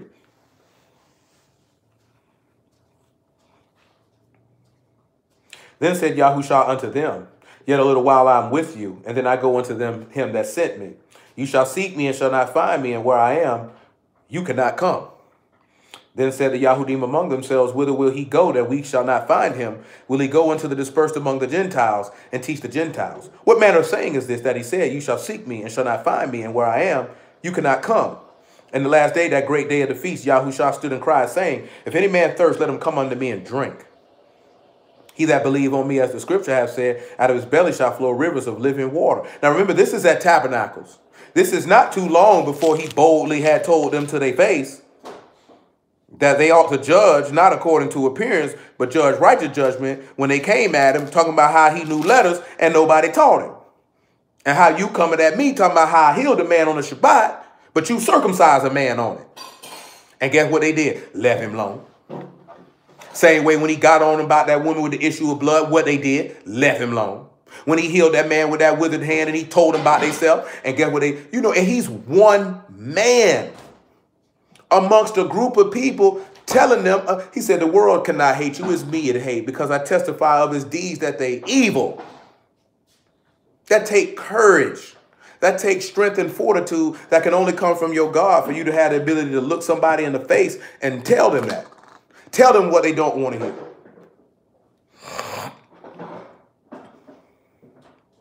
He that believe on me, as the scripture hath said, out of his belly shall flow rivers of living water. But this spake he of the Ruach, which they believe on him should receive. For the Ruach HaKadosh was not yet given, because that Yahushua was not yet esteemed. Many of the people, therefore, when they heard this saying, said of a truth, this is the prophet. They said, that's him in Deuteronomy 18. We mentioned that Wednesday. Others said, this is the anointed one. That's Daniel 9. But some said, shall Hamashiach come out of Galilee? Have not scripture said that Hamashiach come of the seed of David and out of the town of Bethlehem where David was? So there was division among the people because of him. Some of them would have taken him, but no man laid hands on him. Then came the officers to the chief priests and Pharisees, and they said unto them, why have you not brought him? And the officers answered, never man spake like this man. They said, boy, this man here bold. Well, I ain't never heard nobody talk like this. I ain't never heard it before. They seen the boldness and the courage of what he was speaking. They like, well, I'm not finna lay my hands on him. You can do it. I'm not finna do it. You think them boys out Esau, your kingdom coming down? I never get it. It was your cousin. It was your cousin. I remember it. That nigga was down there in Hemet Plaza. Police just sit, and you can see the police was sitting there looking at him like, I'm waiting for this stupid nigga to say something to me. You know what I'm saying? Like, straight up. That nigga was like, Esau, Esau, Esau, cracker with iggity. That nigga said, F the police. That cracker said, come on. They persecute me. They persecute me. I said, no, you stupid. Because that man wasn't thinking about you. You know what I'm saying? You deliberately went out your way to disrespect this man. You know what I'm saying? That man was not thinking about you. You could have stood out there and said, shoot, well, you heard that nigga on the phone. You seen how that nigga was acting when the nigga was telling us, my name Jackson. That's what they sunk me here. These people not used to people telling them about themselves. You're talking stupid. You sound dumb. That's why, you know, some people be like, you know, people who say they always honest, they really douchebags and this, that, there, and the third. And sometimes people who are always honest are. But in reality, because you got people who say that's a toxic trait, to be brutally honest every time. That shows you what type of world we live in. That people don't even want you to be honest with them when you talking to them, or they bring something to you, or their behavior is made manifest.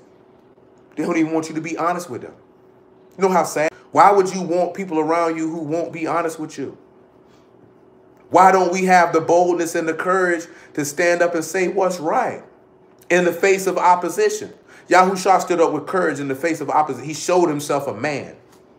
Be strong and show yourself a man, because he protected and he nourished that light. No, they don't want to love because people think love is weak and soft. And love ain't just always rebuking. Love is understanding. Love is empathy and compassion and mercy. Love is patience and gentleness and goodness. We went through that when we looked at what love is in the text. That's what makes that up. Regardless of what people want to say, it's not a feeling. You choose to love someone and you manifest those character traits towards this individual. And that is a hallmark of strength if someone is trying to give you their love, because they don't have to give that to you. They don't have to give that to you, because that's something you people like, you can't help who you fall in love with. That's nonsense. You ain't fell in love. You fell in lust or infatuation. You're infatuated with something. Because if you love something, then you're going to be gentle with it. You're going to be good with it. You're going to be patient with it. You're going to be kind to it. You're going to be forgiving towards it. You're going to endure things with them. You're not going to behave yourself unseemly. You're not going to do any of that. You're not going to bring any ill to them because you love yourself. That doesn't mean that people are not going to offend each other. That doesn't mean it's not going to be issues. But those issues will seek to be rectified because he said that in the text, I chose to set my love upon you. He said, I didn't set my love upon you because you were the largest of any nation. You were the smallest. That's what it say in the law. He said, I chose. Let's get it. Deuteronomy 7. I'll read it to you. That man chose to set his love on you.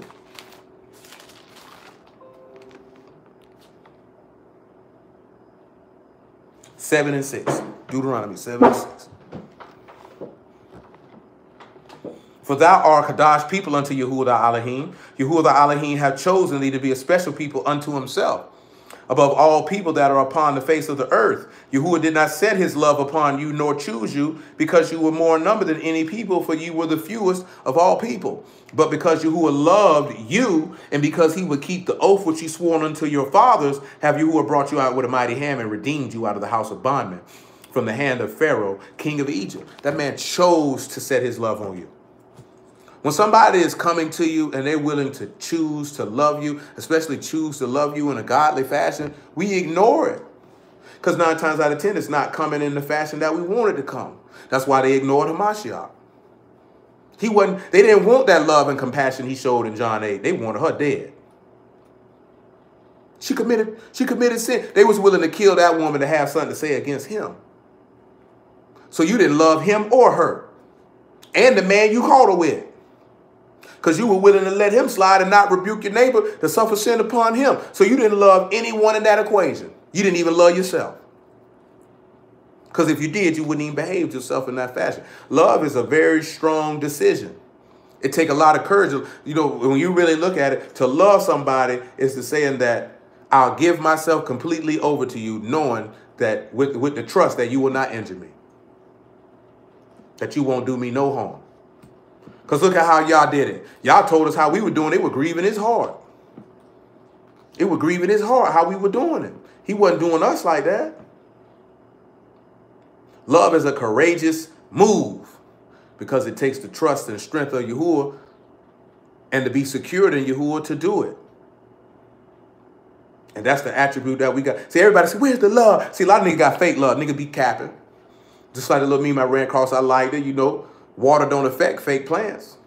You got some fake plants in your house, you pour water on them plants, that water don't do nothing to them plants do. You ever had some plastic plants at the house?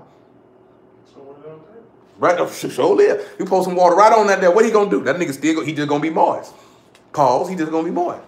You know what I'm saying? That's it. You know what I'm saying? That's not gonna nourish that. That's not gonna support that or sustain that because it's fake, it's not real. So when you got a lot of these people who come and deal with the word, they fake, they not real. And I want to say fake and not real, they not real and authentic with themselves. So when he tell you that if you thirsty, coming to him and drink, he can water you with the word, but it ain't going to do you no justice. Because when he watering you with the word or watering you with the ruach, he trying to water you so that seed. Pause. Come over here to 1 Corinthians chapter 3.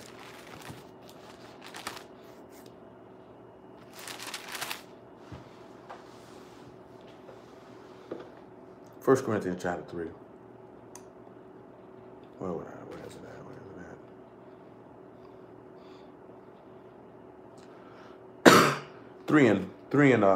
3 and 1 is sufficient. I remember a while back we had to do that because do what he finna say right here because it was just too much for everybody at the time. He said, brethren, and I, brethren, could not speak unto you as unto spiritual, but as unto carnal. Indeed, indeed. I respected that when I seen that. I was like, that's hard right there. That's hard. I like that. I'm finna use it. And I, brethren, could not speak unto you as unto spiritual, but as unto carnal, even as unto babes in a Mashiach. So you have to realize this here, right? If you a babe in a Mashiach, it's hard to come. And we had to see that because when most people were coming in, they were literal babes, but we eating on full-fledged steak. But that junk was choking them because they couldn't handle that. You know what I'm saying? Because they weren't at that point. It's no different than a little baby. Can't get him certain food because it's going to kill him. But listen what he tell you. He said, I fed you with milk and not with meat. For here too you were not able to bear it, neither are you now able. He said, I still can't give you no meat. You can't take it. Pause. He said, for you are yet carnal, for whereas there is among you envying and strife and divisions, are you not carnal and walk as men? See, look what he telling you, right? You're out here envying people. Huh? You around here with strife, sowing discord. These are things that y'all hate. It's an abomination. He say, are you not carnal, walking as men? Godly men don't do that. He say, in malice be children, but in understanding be men. And we still ain't got to that point of dealing with that. You got to be a man with your understanding. He said, for one say, I'm of Paul, and another, I'm of Apollos. Are you not carnal? That's what niggas say. I'm a Johanna. I'm a Nathaniel. I'm a Connie. I'm a Jermaine Grant, because I ain't calling that nigga no comforter. Tazadaki, whatever he called himself. I'm a Ricard. Nigga, that's carnal. That's retarded and stupid. He say, listen what he said, who then is Paul? Who is Apollos? But ministers by whom you believe, even as the Lord gave to every man. He said, who am I? I'm just a servant who served you up the good word. You said you were looking, you came on the block talking about you were looking for some pollution. So I served you. You came on the block saying you was looking for a little pollution, and I served you. And when you took a hit, you believe. Say, boy, this is what it do right here. I'm going to come back, get some more. That's all it is. I'm just out here serving. That's all I'm doing. I ain't nobody special.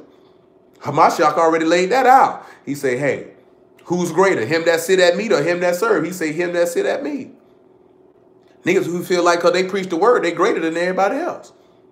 You ain't greater than nobody else. You's a servant, cuz. That means you have a power and strength that they don't possess, and it's your job and duty as a steward of the words of the living Elohim to minister that unto them, that they may be able to reach that same level. Not necessarily as forth as preaching the word, but to have that same level of strength, boldness, courage, and confidence in Yahuwah, that their soul might be saved. Let's be serious. I've planted, Apollos watered, but Elohim gave the increase. So then neither he that plant anything, neither is he that plant anything, neither he that water, but Elohim get an increase. See, that's the thing though, right? When Yahushua dropped that word on him in John 6, he said, some of you here that don't believe. And they start walking with it because he was watering them, but they were fake plants. So they wasn't going to keep on going. That's why Peter said, where we going to go? You got the words of eternal life. Shoot, I ain't going nowhere, but you got that word. But see, everybody want a name and a fame. I can preach too. I'm an alpha male. I'm this, I'm that. You're supposed to be producing leaders. I'm supposed to be producing saints. What y'all choose to do with you is up to him. I ain't got no call in that. You know what I'm talking about? I ain't got no call in that. If he moved me to say, hey, or move anybody who preached the word, make him a minister, make him a bishop, this, that, there, and the third, then that's y'all's prerogative. You know what I'm saying? Niggas got pride and ego because they want to be the man. That's that testosterone in you. I can't even say it's testosterone. It's just pure flat out stupidity, insecurities. You know what I'm saying? Masking themselves and overcompensation to feel like this is what you got to do to validate yourself as a man because you're not comfortable in your own skin. You got to be comfortable in your own skin. You got to be comfortable with who you are and who you're not. So I'm very comfortable with who I'm not and the things that I'm not good at or the things that I don't have the ability to do. And I will speak them unabashedly that I don't possess those skills. I'm not ashamed of that. I'm comfortable with who I am. See, people try to make you feel ashamed because you can't do something. Or I'm not ashamed of that. I don't have that ability. You know what I'm saying? What you want me to do? Overcompensate to prove to you that I can do this and do that? Well, clearly I'm not an individual you are interested in dealing with in any capacity that I have to overcompensate and pretend to be something or someone that I'm not. And I'm not going to do that. I refuse to do that. I haven't done that my entire life, and I'm not going to start now. I ain't go to prison and overcompensate and be like, well, I'm the hardest nigga walking. Man, I just sold drugs, cuz. If a nigga run up on me, we're going to have to fight.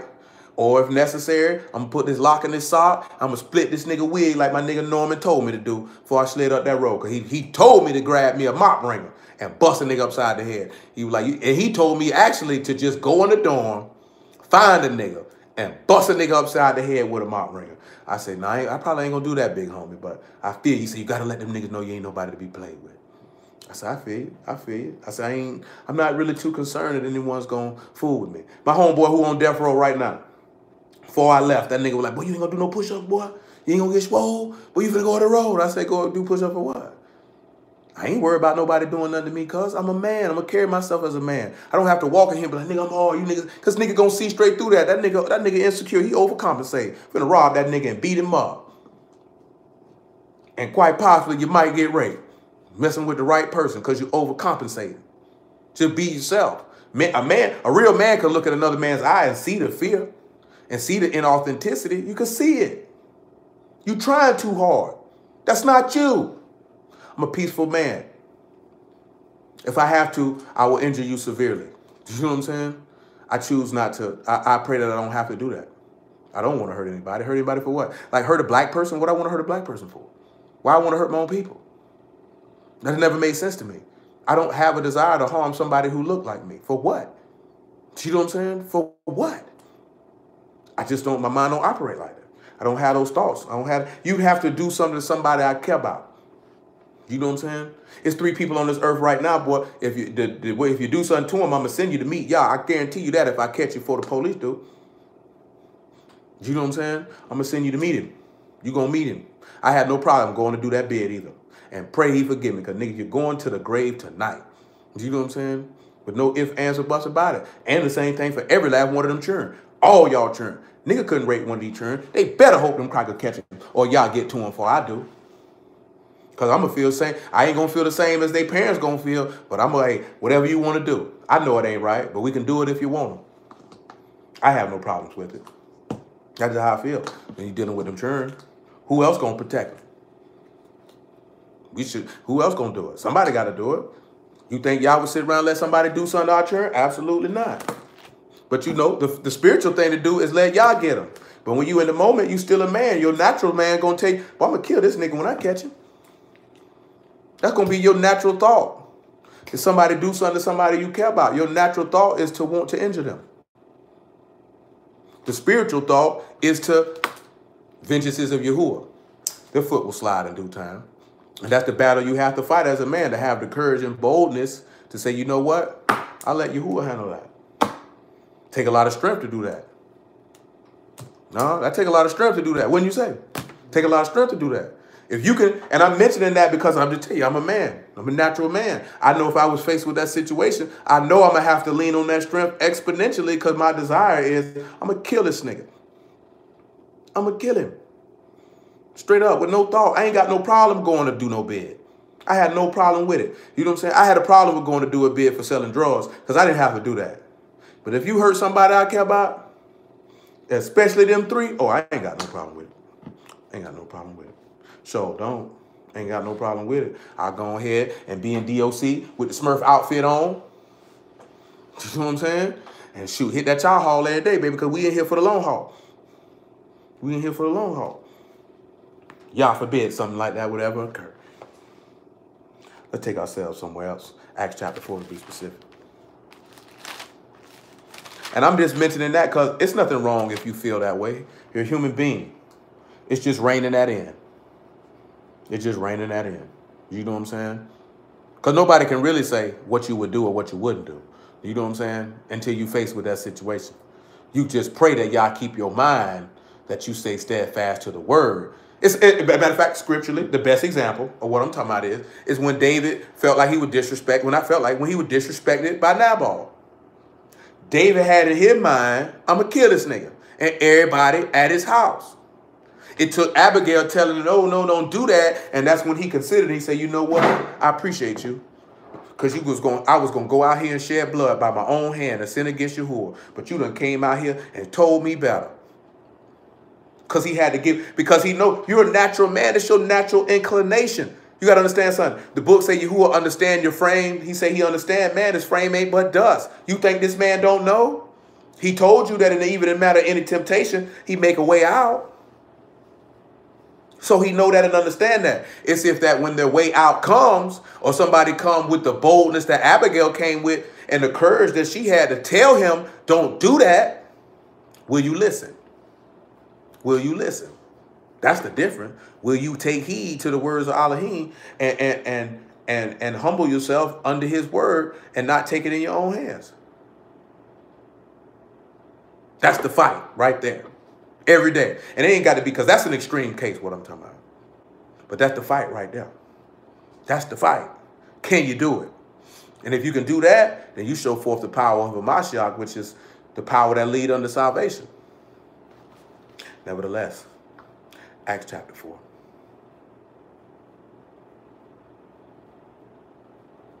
Verse 13. Make it 11. Matter of fact, just make that 8. Matter of fact, make it 7. Acts chapter 4, verse 7. I thank y'all for the word and the understanding of it. Because I've just mentioned that scenario because we're people. You're flesh and blood. You're carnal beings. And if you love somebody, your natural inclination would be to protect them and to defend them if someone had done harm to them. Your natural inclination is going to want to seek some type of retribution. That's natural. And you shouldn't be. See, some people are like, oh, see, remember when we dealt with the thoughts of sin as foolishness? Remember, that's your plots, plans, and devices. Just because you have that thought, if you didn't plot it and plan it to go execute it, that's different. You can have that thought like, boy, I'm going to kill this nigga. But once you go to putting the plan together, now you done crossed over. Now you done crossed over in the wrong territory. You're in the wrong place. And when they had, this is Acts chapter 4, verse 7. And when they had set them in the midst, they asked, by what power or by what name have you done this? Then Peter, filled with the Ruach HaKodesh, said unto them, you rulers of the people and elders of Yasharal, if we this day be examined of the good deed alone to the impotent man, by what means he is made whole. Remember, they healed the man. Be it known unto you all, and to all the people of Yasharal, that by the name of Yahushua HaMashiach of Nazareth, whom you crucified, whom Elohim raised from the dead, even him do this man stand here before you whole. This is the stone which was set at naught of you builders, which is become the head of the corner. Neither is there salvation in any other, for there is none other name under Shamahim given among men whereby we must be saved. Now when they saw the boldness of Peter and John and perceived that they were unlearned and ignorant men, they marveled, and they took knowledge of them, that they had been with Yahushua. But the boys say, boy, when they seen how bold them boy was, that courage they had, they said, boy, hey, boy, we definitely don't know what we talking about. That's some strong stuff right there. I'm going to read that again. He said, now when they saw the boldness of Peter and John and perceived that they were unlearned and ignorant men, they marveled, they were amazed, they were astonished, they were speechless, they were flabbergasted. They said they still understood right then. They been with Yahushua. They were with that man. You know how many brews, boy, you come through with that gospel, they ain't going to sit there and be like, boy, I perceive I'm ignorant and unlearned. I don't know what I'm talking about. These niggas swear they know all the book. Stupid as the day is long. Stupid as handyman. Stupid as the nigga in the back of the class. Like you got people that just dumb. But let's keep on going, because they ain't finished. And beholding the man which was healed and standing with them, they could say nothing against it. And when they had commanded them to go aside out of the council, they conferred among themselves, saying, what shall we do to these men? For that indeed a notable miracle has been done by them. It's manifest to all that dwell in Jerusalem, and we cannot deny it. But that it spread no further among the people, let us straightly threaten them, that they speak henceforth to no man in his name. And they called them and commanded them to not speak at all, nor teach in the name of Yahushua. But listen to what Peter tell this nigga. But Peter and John answered and said unto them, whether it be right in the sight of Elohim to hearken unto you more than the Elohim, judge you. For we cannot speak the things which we have seen and heard, but we cannot but speak the things which we seen and heard. So when they had further threatened them, they let them go, finding nothing that they might punish them, because of the people, for all men esteemed Elohim for that which was done. For the man was above 40 years old, on whom this miracle of healing was shown. You know how bold and courageous it take to look a nigga in the face and be like, whether it be right in the sight of Elohim to listen to you more than Elohim, you judge it, nigga. Huh? See, I respect that. I love that type of stuff. He said, you judge it, cuz. You judge it. Same way when Yahushua looked at Pilate and say, are you a king then? He said, my kingdom is not of this world. If it was of this world, my servants would fight.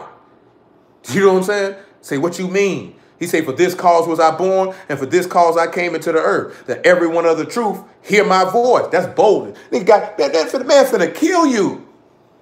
He told him, don't you know I can let you go? He said, you ain't got no power against me at all, unless it was given unto you from Shamahim. What is you talking about? What is you talking about? See, we supposed to be encapsulating all that. All that's supposed to be in us if we taking that word in. Or is you just scrolling on your phone, picking boogers and farting? Do you know what I'm talking about?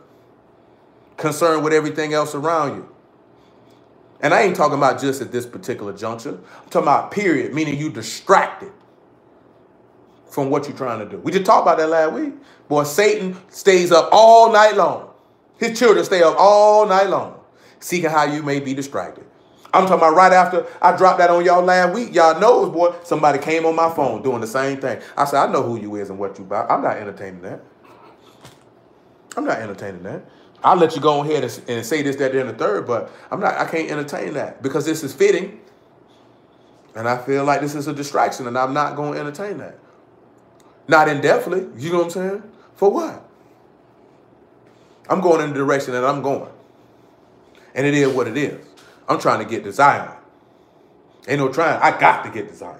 I can't speak for nobody else. I can't speak for nobody else. That's my goal. That's my desire. That's what I long for. My soul longs for it. Sometimes I just be walking around. No doubt. In due time. Sometimes I just be walking around like, you know, what would it be? Be like, it hit my mind the other day, like resurrecting from the dead. Is you just going to wake up like you wake up out your sleep when somebody started you up out your sleep? You know what I'm saying? Is the casket just going to bust wide open and you just going to come up out of the dirt? Like, what that going to be like? You know what I'm saying? Or will I even be alive all the way to the end? Who knows? All I know, I just want to meet him in peace. That's all. Sit down, have a little food with him, eat a little bread with him. You know what I'm saying? That's all, a little good bread too. That's what he said. I just want a little bread. You know, y'all know, but we coming up on 10 years in the game. In the game. Still got to keep pushing. I ain't attained nothing. I ain't accomplished nothing. I'm still alive. Got to be like how Paul put it. I finished the fight. I kept the faith. I got to keep it all the way to the end, baby. You know what I'm saying? Whether he pop up or the lungs go out and he got to wake me up. Either way it go. I'm trying to get up on the first go round. You feel me? I ain't trying to get up on the second go round. That's ugly. It's ugly as sin. I ain't trying to miss that alarm clock. See, I don't even need no alarm clock. I thank y'all for that. I ain't never had an alarm clock a day in my life. You see what I'm saying? I just wake up periodically. When I know it's I got a set time I got to be up. I don't know where that comes from, but I've been doing it my whole life. And rarely been late, too. If I only been late, it's because you know you supposed to got your black behind up, but you wanted to steal 5 more minutes. You know what I'm saying? No different if you had an alarm clock, because I wake up and look at my clock, look at my watch, look at my phone. Oh, it ain't number 7:20. I got another 10 minutes. Sometimes 7:20 turn to 8:30. Oh, you done messed up. It happens. It happens. But you don't want that to happen with Yahuwah, though. You don't want that to happen with a Mashiach. Well, you supposed to got up on the first go round. 1,000 years done went by. You just getting up. Oh, no. Oh, no. I ain't trying to miss a whole day. Nigga say you slept through the whole day. Good day. Good day. No, sir. Not I, said the cat. I can't go out like that, man. You can't go out like that. Can't go out like that, y'all. The boy said you done missed the day already. They missed it. A lot of niggas say we done missed it. I was talking. Dog ages. Niggas dumb. Niggas is dumb. That joint's sad. I might say it and be a little aggressive and harsh with my choice of verbiage, but at the same time, in reality though, that joint's sad. That joint really sad. It's really, really sad. It's really, really sad, the level of misunderstanding that many of us possess. That's going to be a large hindrance to salvation. But praise be to Yahuwah for those whom he give understanding to, and praise be to Yahuwah for those he don't give it to. Because it's his will to be accomplished, his power to be made manifest, and who am I to speak against it? Let's take a stroll to 2 Corinthians chapter 7. You know what I mean? You know how bold, shoot, another sense of bold, you know how bold Moses had to be to go stare up to Pharaoh and be like, hey, cuz, Yahuwah Ma'alahim said, let my people go. Huh? Courage, man. That's what the people in the wilderness ain't had. It's giants out there. Oh, they're cold, they're weak bastard. He gonna make the people hard faint.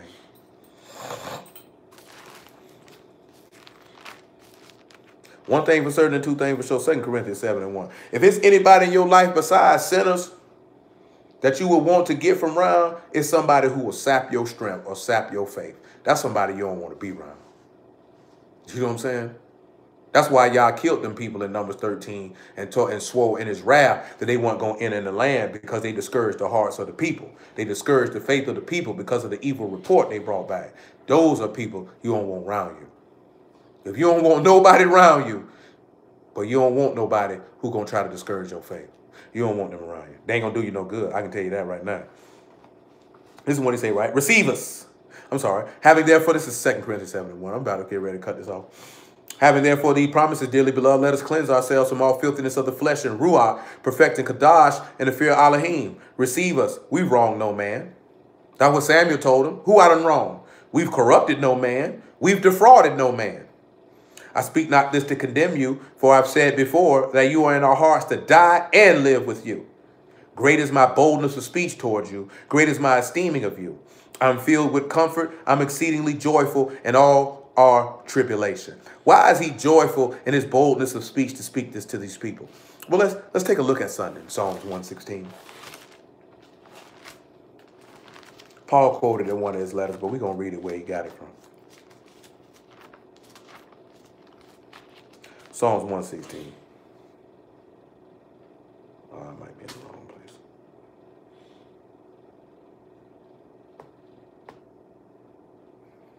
Psalms 116, verse 4. Then called I, this is Psalms 116, verse 4. Then called I upon the name of Yahuwah, O Yahuwah, I beseech thee, deliver my soul. Gracious is Yahuwah, and righteous. Yea, our Elohim is merciful. Yahuwah preserved the simple. I was brought low, and he helped me. You know what that made me think about when people say God just showed love, he protect fools and babies. I don't know where people get that from. Because that man definitely don't got no dealings with no fool. You know what I'm saying? People just say stuff and run with it. I'm just thinking back because he said he preserved the simple. Maybe that's why they feel that way. Because all of us was simple at one time. I think about it all the time. Like, shoot, boy.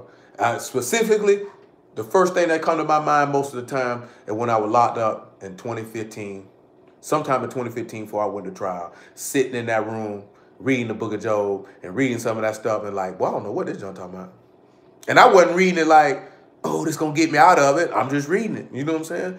Like, well, shoot. Because I was, like I say, man, when me and Marie got pinched, we was reading 360 questions to ask a Hebrew Israelite. It didn't even register in our brain that he was talking about black people was Israelites, but that's definitely the Malachi Z. York scroll that we literally had in the trap going through that night. No exaggeration, y'all is my witness. You know what I'm saying? So I was always going through the text trying to figure that out. Shoot, Fat Boy used to get 38 hot with me sometimes when we was in the trap, looking at that stuff in that book. Like, man, this nigga tripping. You know what I'm saying? I'm like, man, I'm trying to figure it out because I ain't feeling Christianity, man. You know what I'm saying? I'm not rocking with that. I done told y'all before, and I felt like that before the word. Boy, if God was white and everybody in heaven was white, I'm like, boy, I don't want to go. I'm like, boy, these people done treated us like this down here. Boy, I don't want to go. Straight up. Unapologetically, that's how I felt at the time. I don't want to go.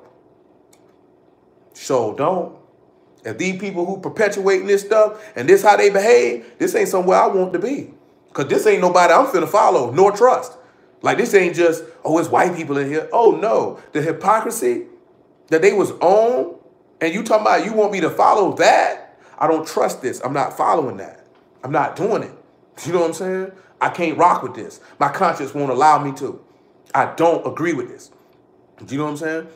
So sitting in that jail cell and like, well, I don't know what this John talking about. Like, I can remember reading in one of them scrolls and he was like, Yah said, kill the Girgashites and the Perizzites. Why would he tell people to kill everybody? He said he only came to the lost sheep of the house of Israel. This stuff not registering to me because I'm like, I don't understand the context. Like I told you when a dude told me, we Israelites. I'm like, nigga, what is an Israelite, nigga? You know what I'm saying? Like, I don't even know what you're talking about. I don't even know who Jacob is, cuz. You know what I'm saying? I barely know who Moses is. I only know who Jesus is because they put him on TV every Sunday with blonde hair and blue eyes. I don't know who these people are. I don't think I had ever heard of Elisha till I started dealing with the book. I didn't know who Nahum was. I never heard of Obadiah. I didn't know who none of these people were. None of them. You know what I'm talking about? So looking at this stuff, I'm lost. I don't know what they're talking about. And I say, praise y'all, because 15 years later, that's not the case. That's not the case. You know what I'm saying? Nigga was simple. He preserved. He could have let me die in that simplicity. He could have let all us die in that simplicity. And he didn't. So you got to give thanks to his name for that and be diligent in your labor that you might stand before kings. Nevertheless, verse 6, 7 of Psalms 116. Return unto thy rest, O my soul, for you who have dealt bountifully with thee. For thou hast delivered my soul from death, my eyes from tears, and my feet from falling. I will walk before Yahuwah in the land of the living. I have believed, therefore I spoken. I was greatly afflicted.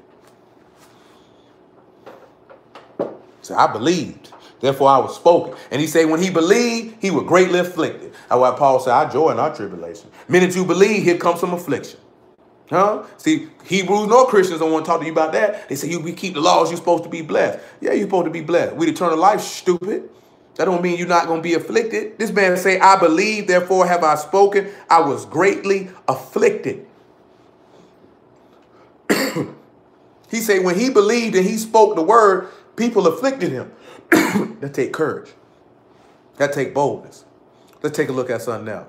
2 Corinthians chapter 4. We're going to grab where Paul mentioned that at. And that goes again on esteeming in your infirmities, that the strength of Mashiach might rest on you.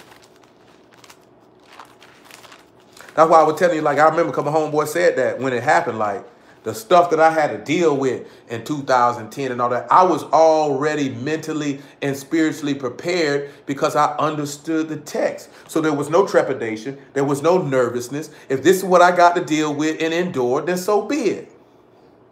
I have no problem with that. It is what it is. It's not like, oh, what am I going to do? What's going to happen? What's going to happen is I'm going to keep doing what I've been doing. That's dropping his work on the street.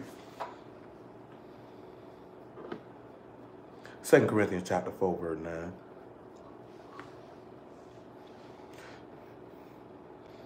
Persecuted but not forsaken, cast down but not destroyed, always bearing about in the body the dying of the Lord Yahushua, that the life also of Yahushua might be made manifest in our body. It took courage for Yahushua to get up there on the tree for Sunday he didn't do.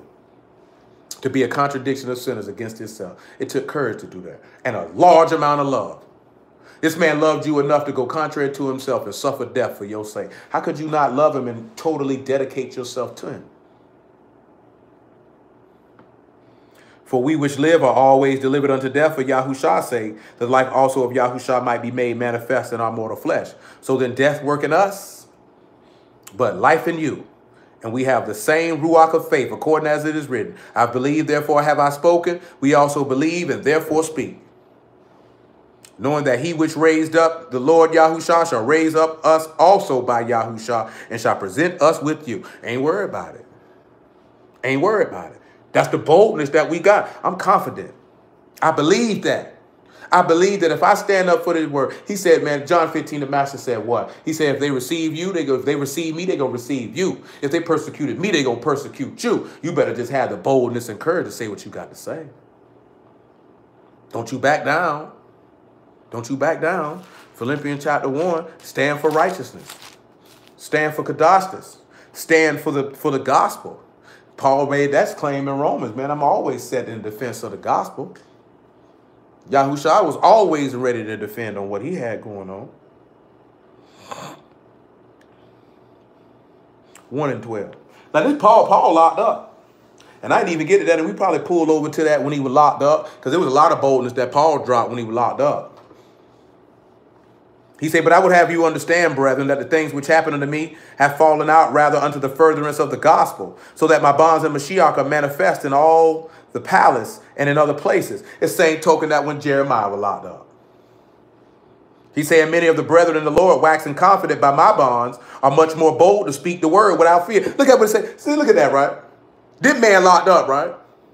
He's still speaking the word boldly, locked up. He said, boy, that gives boldness. That gives strength and confidence to the other brother to keep on speaking the word without fear. Because I believe, therefore I have spoken. Therefore I'm greatly afflicted. Because the righteous are bold as a lion.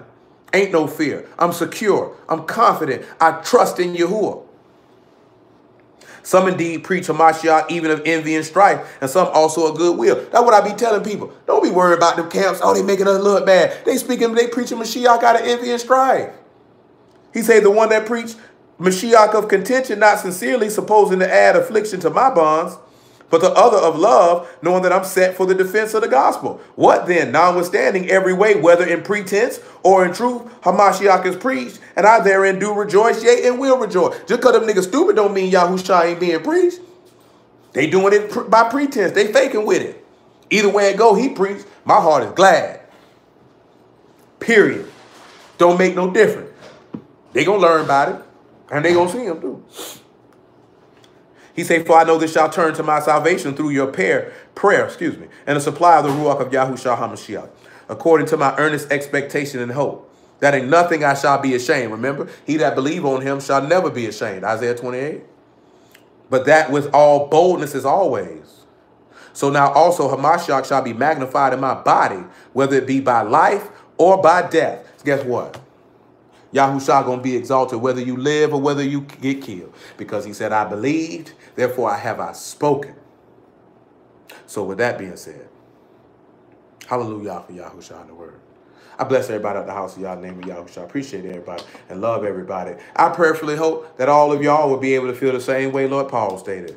That when you see somebody confidently waxing that gospel, no matter what they dealing with or going through, that you would be even more bold to speak the word without fear. That you would be even more bold to stand and know that this man is going to support that he's going to support and protect his son or support and protect his family when they're bold towards him. Because remember, he said, I'm esteeming my infirmities. You know what I'm saying? So it's a beautiful thing, you know. It's a beautiful thing. So gift of faith is the most beautiful thing you could ever receive.